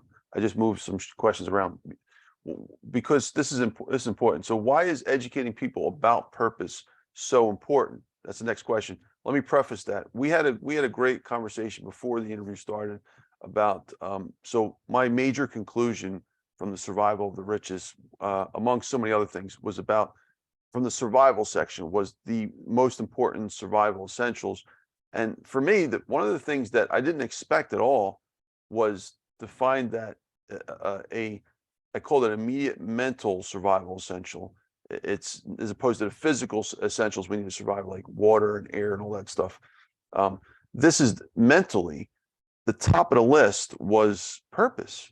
And I was reviewing all these survivors throughout history and the things that they said in their books. I went through them, and the documentaries I watched, all this research. Purpose stood at the top of this, and it was so mind blowing because I kind of knew it, like, intuitively, but to put it all together and using logic and applying everything I learned from research, and then I thought about it. And I'm like, even more than the will to live, because if you got the will to live, you have to have a reason for it. Yes. Why do you have the will to live? Well, there's something for it. And it ties back to, I know you mentioned Viktor Frankl. I love this quote so much. I put it at the top of my book, for another one of his other quotes. But studying Viktor Frankl, he says I summarize this, 3 major reasons that you want to survive. You have your purpose for family, or someone you love, purpose for your work. And then the last one was very ambiguous. I interpret it as purpose for struggle, a reason, the love of the struggle. So love of your family, love of your work, and love for the struggle. 3 major reasons to live, right? These are all at the highest level, though, the purpose. So again, going back to the question, sorry for this interjection, but this is where we kind of bridge and connect at a certain point. Why is educating people about purpose so important? Because it changes everything in their life and gives meaning and fulfillment. And that, my Quantum Success book is all about fulfillment, of what that is. So it's, people like to learn about themselves. And when they learn about themselves, it feels like, oh, they feel happier. They feel interested. They feel I matter, and they do matter. And to discover that, because a lot of kids feel I'm not good enough, I don't matter. Can you imagine? And just to be able to turn that into, I know who I am, I know what I value, I know what my core is. It changes everything. It gives, like, I'm happy when I grow up, and this is who I am. I get to be me, and I'm happy. And even though that there's struggles, it's like it's all part of it. You just go through it because there's something bigger out there. And I love what you say, that it gives a will to live. If you don't have purpose, why are you here? What are you doing? You don't matter. You want to matter. You want to have a purpose and live. I know my purpose is all around the development of youth and learning. I got that really, really young, that one makes a difference for me. I mean, to, after 40 years, retire from my business, it was all about youth and learning. And then to now be able to do, this nonprofit, and we're all volunteers, doing this together, but it's feel driven to, because I know how to make a difference too. You feel like the responsibility on your shoulders. that you know how to make a difference, and you fulfill it. You're just driven to fulfill it. Mm. And Bobbi, when I found out that purpose was really the main theme of your new company, your new nonprofit organization, I was so excited because tying this to finance, right? Those essentials, those survival essentials, in order to establish my argument, I had to list those essentials because my argument was that's our most basic forms of wealth, right? You need shelter, you need air, you need water. That's our most basic forms of essential. That's the physical essentials, but the mental essentials, equally important. We might not put a value on purpose, but really it's probably our most important asset. If you look at it like that, something that we own that you can't take away. It's part of us. So if you look at it that way, it's invaluable because for all the reasons you just said. So if we can establish that that's an asset that can change our life, it really starts to bridge the world into finance. And everything that we have, like monetarily, none of that matters until we can figure out why we're doing what we're doing. Otherwise, we don't want to survive. There's no reason to study survivalism. There's no reason to prosper. There's no reason to study finance economics. We got to have a reason to want to keep going. So I'm sorry to go off on a tangent here, but no, it's wonderful. It's got me thinking. That's why I'm looking at the camera, just kind of like. You're going to love the last book. Yeah. You know, when you talk about the survival, all the things that you mentioned, the physical parts, it can be taken away. And it's that mental part, and that was my biggest lesson when I went through a financial crash. Nobody can take away me. So it's the importance, Stedman calls his program identity, and how important it is to have identity and to know who you are, because it's just the foundation that can change everything else. And here's another interesting conclusion. I'll add one more because it's totally about you, but I wanted to marry these conversations together because I've seen a lot of similarities. So, I experienced a lot of tragedy in my life growing up in Philly. One of my best friends died at 18. And I started thinking about people who killed themselves, suicide. How do they fit into this paradigm? So yeah, they have a reason. They probably had tons of reasons to live.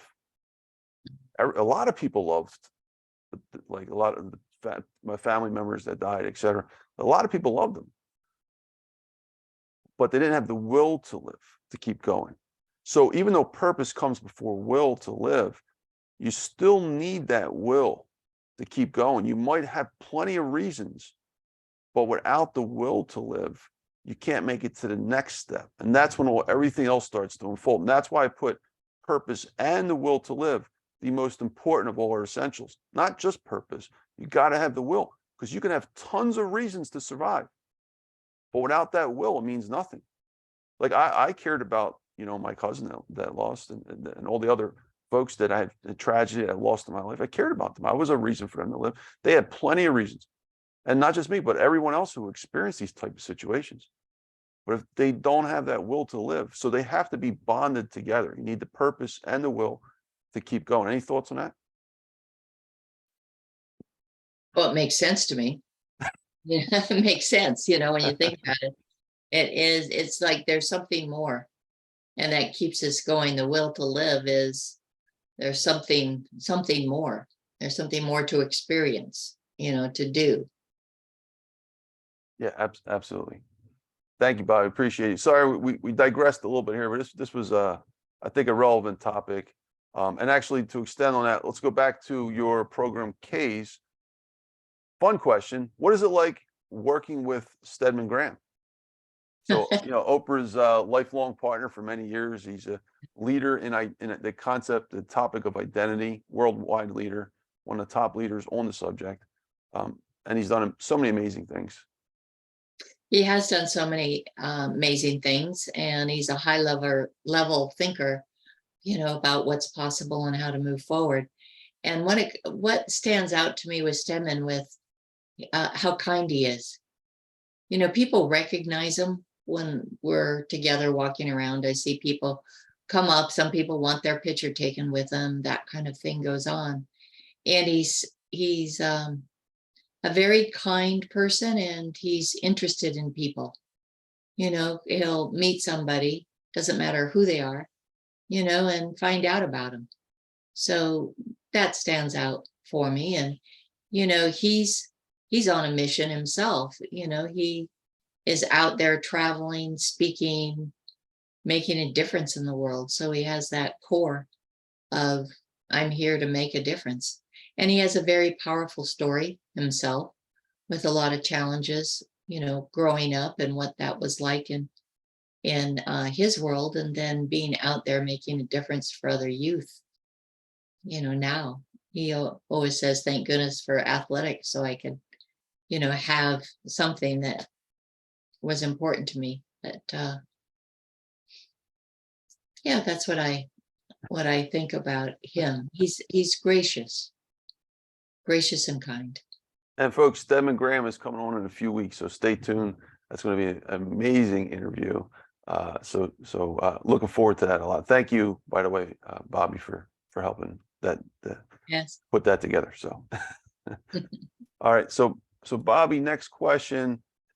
Maybe briefly, you've already touched upon this, but history of accelerated learning and maybe a connection to distance learning. I want to preface this a little bit. So I'm not your typical professor. I was actually an online professor for 10 years. I started when it was weird to be an online professor, 2008. People are like, why do you want to work at home by yourself? But before that, right out of undergrad, I went to GW, a normal brick and mortar school. I started distant learning. This was before like internet learning was really a thing. And American College, where I studied, they would send you the book. And they've been doing this, I think since the 1920s. They would send you one of the biggest financial universities that did things differently.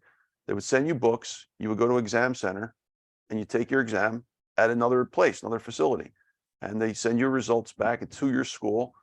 And that's how you build up. And I got a master's degree that way. I got plenty of designations, all from the American College through what they call distance learning.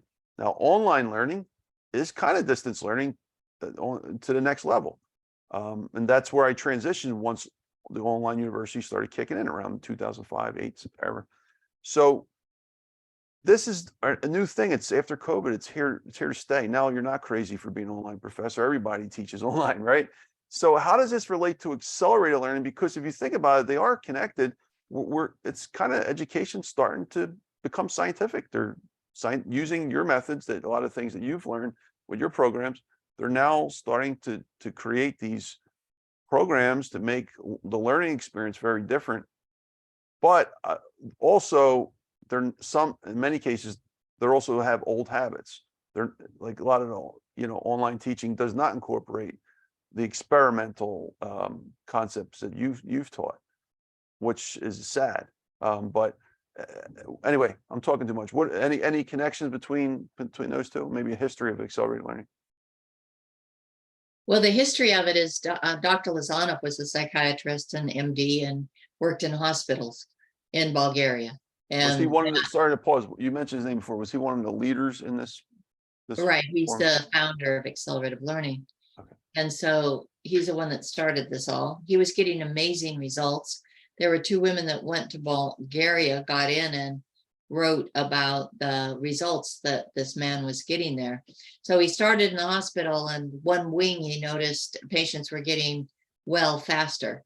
And so he started noticing things. There was color on the wall. There were plants in the room. There was music playing. There was, the staff was friendly and interested, not abrupt with the patients. And people seemed to be happier over there. And he was just making note of all these things and said, wow, if patients are getting better, there's a high need in education for kids, and made the application, okay, why don't I do some of these things in the classroom that's happening in these rooms?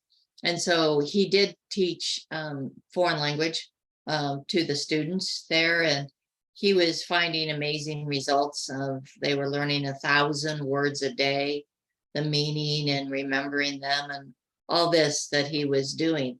So this is where he got written up, and we read about him, and it was like, wow, he's getting all these results over there. He called it suggestology, meaning everything makes a suggestion. everything makes a difference. Every word out of your mouth, every poster on the wall, everything is making an impact. So, and we have to be conscious and responsible about all the pieces, because he says everything speaks. So, you do everything on purpose. Everything's important. So we heard about him, and that's where we started contacting him. And I mentioned about getting him out of the country and such. So the label in the US came accelerative learning. And then there was also people that were hearing about accelerative learning and doing it, and that turned out to be an international association of accelerative learning, where people came from all over the world to this conference. And I served as president for several years of the international conference as well. So with accelerative learning, it is a lot about the environment. It's about safety. It's about joy of learning. It's about making associations and connections. And a key piece is the teaching cycle, which I spoke about earlier. And you can do it to any application. My first book, Quantum Learning, it's like, well, how do I take accelerative learning in this physical classroom and put it in a book? So my book starts with asking questions. It creates curiosity. Oh, I wonder what that's about. Oh, I wonder what that could be. It asks questions. And then you talked about an experience or an activity, one that you can do online as well. And one I do in the book is tell a simple story. Hey, here's a story. That's a common experience for students. If you just are telling a story or describing an experience. And then it goes into the story has elements of what you're trying to teach them, so that students come with different base of knowledge. Somebody could have a lot of knowledge about what you're about to teach, and someone else has zero.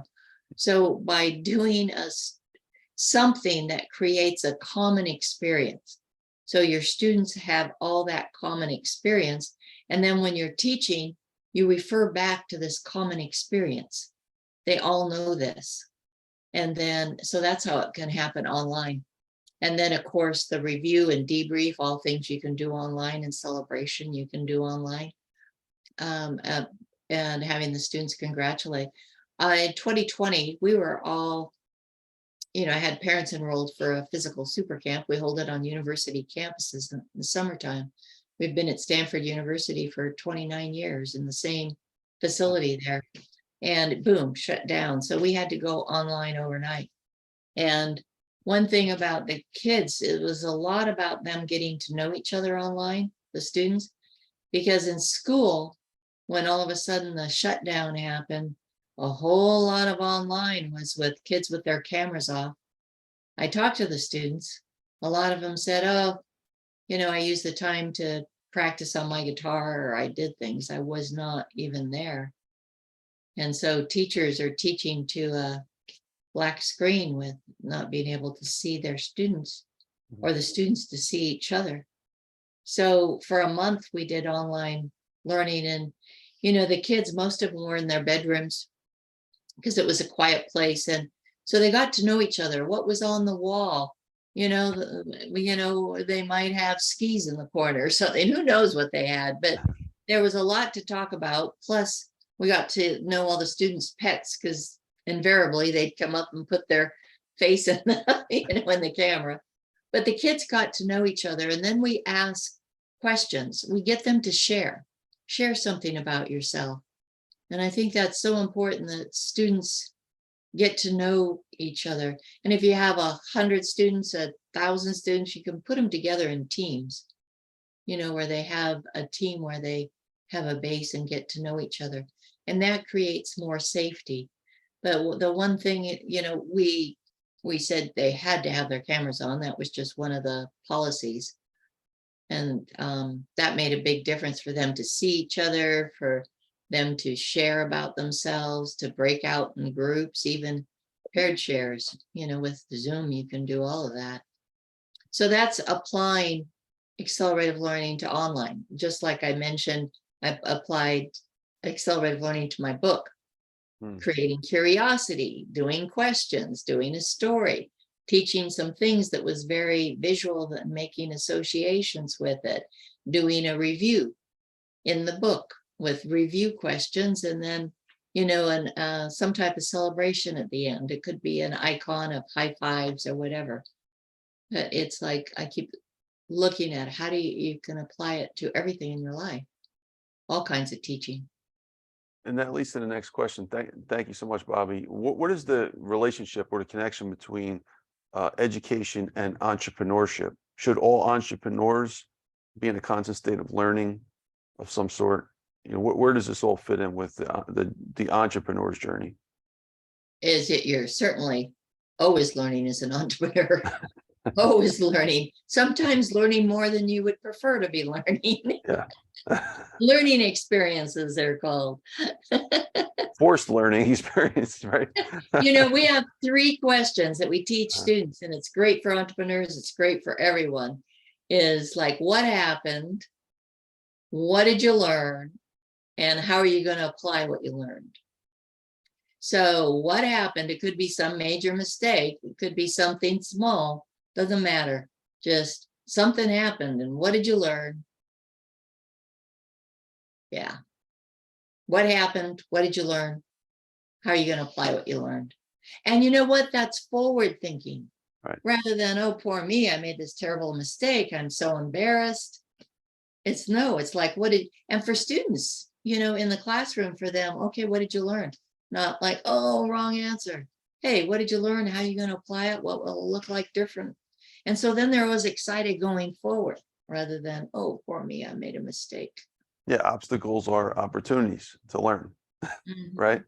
And things happen for you, not to you, or is it the other way around? Right. So yeah, absolutely. Thank you, Bobbi. Appreciate you. All right, so Bobbi, next question. What is the value of a great teacher? Maybe in a minute or less. A great teacher is the number one for student success. I mean, you can say it's this, student and motivation, whatever, but a great teacher. There was a man, his name, I think he's still around, William Sanders. William Sanders did the Tennessee Value Added Assessment. It was the biggest one that had ever been done. It involved 6 million students over, I think it was 5 years. And you imagine the number crunching that happened in that. So they took all the kids, 6 million kids, tracked what teacher they were with and what the results of the kid. Then the next year, what teacher did all these kids have? What were their test results and, results. And they did it for 5 years with 6 million kids. Can you imagine? Wow. And at the end of it, they say the biggest factor in student success was the quality of the teacher, number one. So that's why we were focused with Quantum Learning Education, on the teachers in the classroom, engaging teachers to engage. And when we teach the teachers, most of them say, this is what I thought I was going to learn in university and didn't. This is like, I'm in front of the kids. How do I get them interested? How do I engage them? How do I make them want to learn? That's what it's about, is this whole environment that we teach in. And that's the number one there. And it's also why at SuperCamp, we gave over 100 hours of training before, and we already picked great teachers. We started with people who are great teachers. Then we gave them an additional 100 hours of training. So when they get up in front of the kids, if a kid's acting out, it's like, what am I doing? It's the teacher who is going to create an interesting and nurturing, safe environment. So the teacher sets the culture, the teacher sets the safety, this environment. And it goes back to Bucky saying environment is stronger than will. The teacher creates the environment and the people inside change themselves. So with this conclusion, at least to a great point, like you are a teacher, but you're at the highest level now because you're teaching the teachers who teach, right? So why do you love teaching so much? The difference in there, and learning is so much fun and exciting. So you see the difference in kids, and when you know how, and then when you get into this kind of environment, the teacher knows, that they are number one important and they need to be on their game and doing it. And the same with the students, when we're doing the students about being responsible for your education, know how to learn, become an effective lifelong learner. Most of my work has been about being an effective lifelong learner and learning and life skills. So you work on yourself. So when the student wants to be the best student, teacher wants to be the best teacher, that works really well together. And what are our options for learning? Well, let's step back for a second. Like if you want to learn something, it could be anything, right? How to, yarn or whatever, sweep the street, or learn the science of philosophy. What is the methods? You can go to what? You can go to a teacher, they can teach you. You can self-education. Is there any, have we covered everything? Is there any other methods to learning? Well, it depends on the person and how they learn best too. Some people really need to be with a teacher in a workshop. Some people can read a book and apply and picture it all in their mind. So we do teach about learning styles and how you learn best. And it's not an excuse. It's like, oh, I can't learn that because I'm not X kind of learner. You do all, but I still know, like for myself, I like big picture first. I hate getting a long list of sequential details. I want to know, just a global picture of where are we going, what this all about, so I can fit things into this global picture. And I like to see it, and I do it so many times, even learning something new on my phone or something. Somebody will take my phone. Oh yeah, you just do this, and they do it. Here, it's, that didn't do anything for me. I need to physically do it myself. Mm. What did they even do to remember it? Mm. Yeah, so you do have to at some point incorporate your own experience into that journey, the educational journey somewhere. Yes. Thank you so much, Bobbi. Doing great, Bobbi. With all this said, it would be incomplete to not have this next question. So, what is the future of learning, considering the immense technological changes that are occurring right now? So, I mean, we've got this thing called AI happening. The entire educational system could possibly be in a state of change, knowing what we know about education, being on the field. If you can just ask something, a question, and they can give you the answer the way another live teacher, a human teacher can, what's the future of everything that you've done, the educational system as it stands at the academic level, from universities all the way down to grade schools? Like what can potentially happen here if we have a artificial substitute for human teachers? We need to keep the human side of it there, as you said, the physical things, but it's the mental things. Students are really struggling with that social emotional health. So with whatever direction that it goes, and I'm certainly not well versed or the expert in that area, but I know the importance of relationship and knowing yourself and having a curious mind and try things. What worked, again, what did you learn, what worked, what do you keep, what do you go, and looking at your values.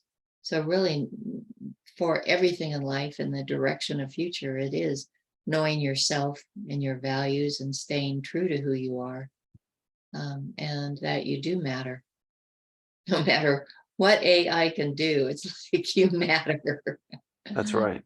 Yep. You have to still go back to our earlier discussions, go back to all our basics of what we need. We need purposes, what we need will, we need to love and all that other stuff. So humanity is having that human quality is essential for us, right? Yes, absolutely. Thank you, Bobbi, so much. All right. So Bobbi, are we constantly impacting the world? Now, you talked about zero neutrality. I've heard you mention that concept where, we're impacting no matter what, like it or not, for positive or negative. Every single thing we do is having an effect on someone else. If you ever heard the Bob Marley song, every action has a reaction. right? Like everything we're doing is someone is being affected somehow. There's no neutrality. Would you agree with that? There's nothing neutral. That It's always- Dr. Lozanov, that was his big statement. There is no neutral. Everything is either making a positive impact or a negative impact.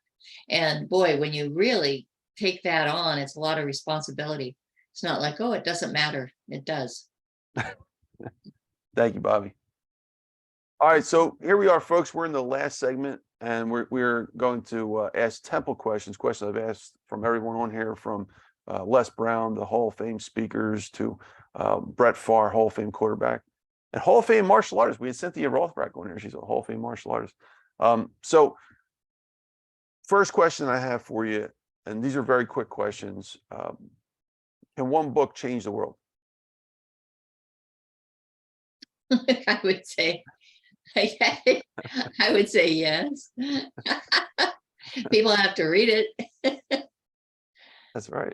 But there are powerful messages out there that have great impact. Yeah, especially you'd be great to ask this question too, because you teach the teachers. That was one of your philosophies, and you realize the impact that one teacher can have, quality, as you said. So if one of those people can read a book and that person happens to have the biggest impact on, I mean, you could be teaching it to Gandhi, or someone with 200 million plus people that he impacted, someone at that level, that changed the world because you changed his mind or his theories or his thinking process. Right? Absolutely. Thank you, Bobbi. All right, Bobbi, what role has networking played in your life? Maybe 20 seconds. A lot. It's all about association and who you know. You don't accomplish a lot by yourself. So networking and who you know, and to reach out and make those relationships, that you reach out yourself rather than just sitting there. Nobody's coming to me while you reach out. It's all about associations. Yeah, and if you don't mind me answering a sub question, so let's say you got the next Michael Jackson standing on the corner right now. He's all the qualities of Michael Jackson, but he just doesn't know anybody yet. He's still singing on the corner. Does he need a connection? Does he need someone to help him get over that bridge to become to reach his fullest potential of, let's say, the Michael Jackson we know of today? Yes, if he's not going to reach out, yes, someone can reach in and pull them forward. Just so many people, or children particularly, just one comment that you don't think that's not even a big deal, can they report later it changed their life. Believing in someone. Thank you, Bobbi. And is mentoring important? And who are some of your mentors? Well, my big ones are Dr. Georgi Lozanov and Buckminster Fuller. I always hold them as, my mentors and their principal, and I feel so grateful to have spent considerable time with both of them. It's definitely important to have a mentor. You would recommend it to anyone trying to be great. Yes, and as part of our CAYS Discover Your Purpose program, we have community members mentor the students. And what I hear, the students are like, oh, that's profound. What, this adult, I felt so honored. And the other way, the adults are saying, wow, I'm learning so much from the students. Yeah. That is a great point. Like as an educator, most students don't realize the teachers are actually learning from them too, especially if they guide the questions right. It could work both ways, which makes them a greater teacher to help serve their students better. So it's a continuous cycle. All right. So great response. Thank you, Bobbi. What are your favorite financial books, if any? Now I'm including business books, investing books, money books of any sort. I go back to the classics of, Napoleon Hill. Think and Grow Rich. Yeah. Think and Grow Rich. Yeah. Yeah. Okay. Oh, and they're not coming up. There's so many, and I have friends that have written a lot. So. Thank you, Bobbi. Do we need money to survive? Yes. I mean, it's security. It's great to be able to have that resource to do things. And yet, yes, we do.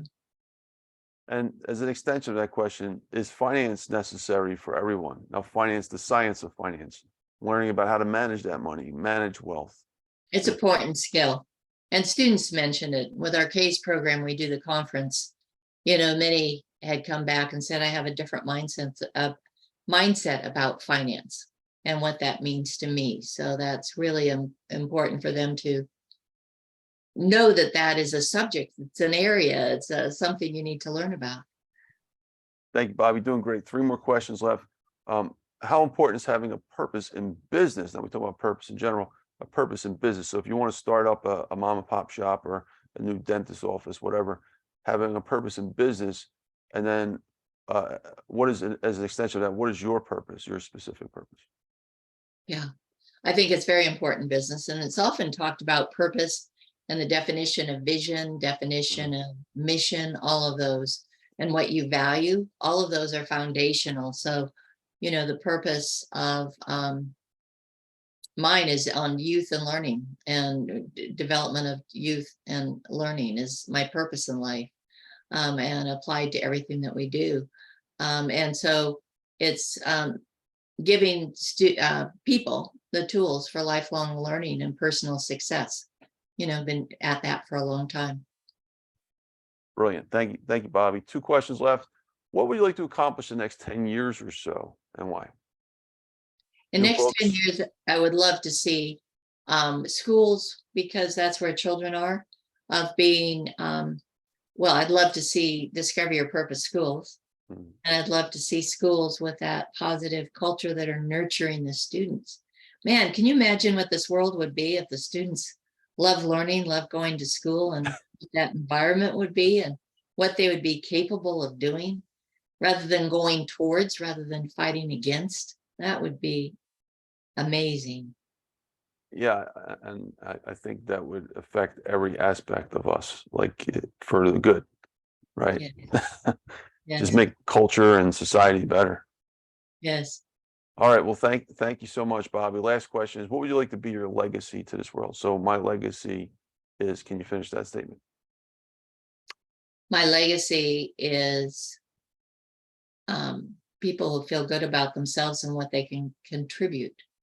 And I love that the work that I've done for 40 years is continuing. And I consider that my legacy is continuing. And I get validation all the time with the emails back from the programs that have made a difference for people. Parents, grandparents that have been impacted by the work we've done over all these decades. So I feel good about the ongoingness of my legacy. Thank you, Bobbi. And Bobbi, I want to conclude and say thank you again for being here. Honored to have you here. I appreciate you being here and humor me with my many questions. But I think it's a great interview, very worthwhile. But I'd like to leave the floor to you. Any other thoughts or last minute things you'd like to share with us? Whatever at all. It's totally fine. The floor is yours, Bobbi. Thank you so much. Well, Stedman and I, with the CAYS Community Alliance for Youth Success, it is about community and getting involved. We have monthly meetings. Community is invited on Zoom now, and that used to be in person, but we have people from all over that join now because of that. And we want to bring our Discover Your Purpose model to more schools for introductions. You talked about association, relationship, introductions. So we have a website, CAYSPurpose.org, and can find out about it, but would love to have more people involved with us. It takes a community. Yeah. When is that meeting? Because I would love to join the next one as well. It's the second Monday evening of every month. The second Monday, 5:30 Pacific. And what is it, like a Zoom call or? It's a Zoom, with the community together, learning about what we're doing with CAYS and our Discover Your Purpose schools, and how people can support and be involved. That's really super cool. What is the so what is your website address, and also where can they find you on social media as well? Yes, it's all under CAYS Purpose. CAYS is KAYS because it's for Community Alliance for Youth Success. So CAYSPurpose.org, and on social media it's also CAYS Purpose. Okay, and any other social media that people can find you, Twitter, Facebook, any of that stuff? Yeah, just go to CAYS Purpose. CAYS Purpose. Okay. All right, great. Well, thank you so much, Bobbi. Any other last minute thoughts? I appreciate, that you're putting this out there in the messages, and thank you for having me on. Thank you, Bobbi. Appreciate you. All right, so we're going to conclude. Bobbi, if you can wait in the green room, I'd love to escort you out. I just want to conclude here, folks. This is Dr. Anthony Criniti IV, also known as Dr. Finance. You've been watching the Dr. Finance Live podcast. If you want to get more information about this podcast, go to drfinance.info here in the window. Also, if you want to get more information about Bobbi or the CAYS program, check out the websites you just mentioned a moment ago. If you want to learn more about finance, these are my books that I wrote as a university professor many years ago. The Necessity of Finance was my first one, published in early 2013. Then the Most Important Lessons in Economics and Finance. And finally, my last book, published in 2016, which basically took most of the conclusions and put them all together and made more, The Survival of the Richest. Check them out, folks, in that order if you can. It's probably best for your learning experience. Don't forget to watch, follow, like, and subscribe, and comment on this podcast. You can find it on YouTube. It'll be also blasted out to 20+ major podcast directories. And also, Bobbi is coming on Clubhouse in 2 weeks, actually 2 Fridays from now. So let's see, that would be Friday, July 7th, between 7 and 9 p.m. Eastern time. She'll be in this private club, but I open it up to the public. It's called the Dr. Finance Masterclass Club. Okay, you go to Clubhouse, you'll see that. And if you're following me, Dr. Finance, follow Bobbi DePorter. We're going to have the event posted. We start about a half hour early, and it'll go for about 4 to 6 hours, depending. But Bobbi will be there for about 2 hours. So check it out, folks. Can't wait to honored to have her on stage there. Otherwise, look forward to seeing you in the next episode. Thanks again, everyone. Bye-bye now.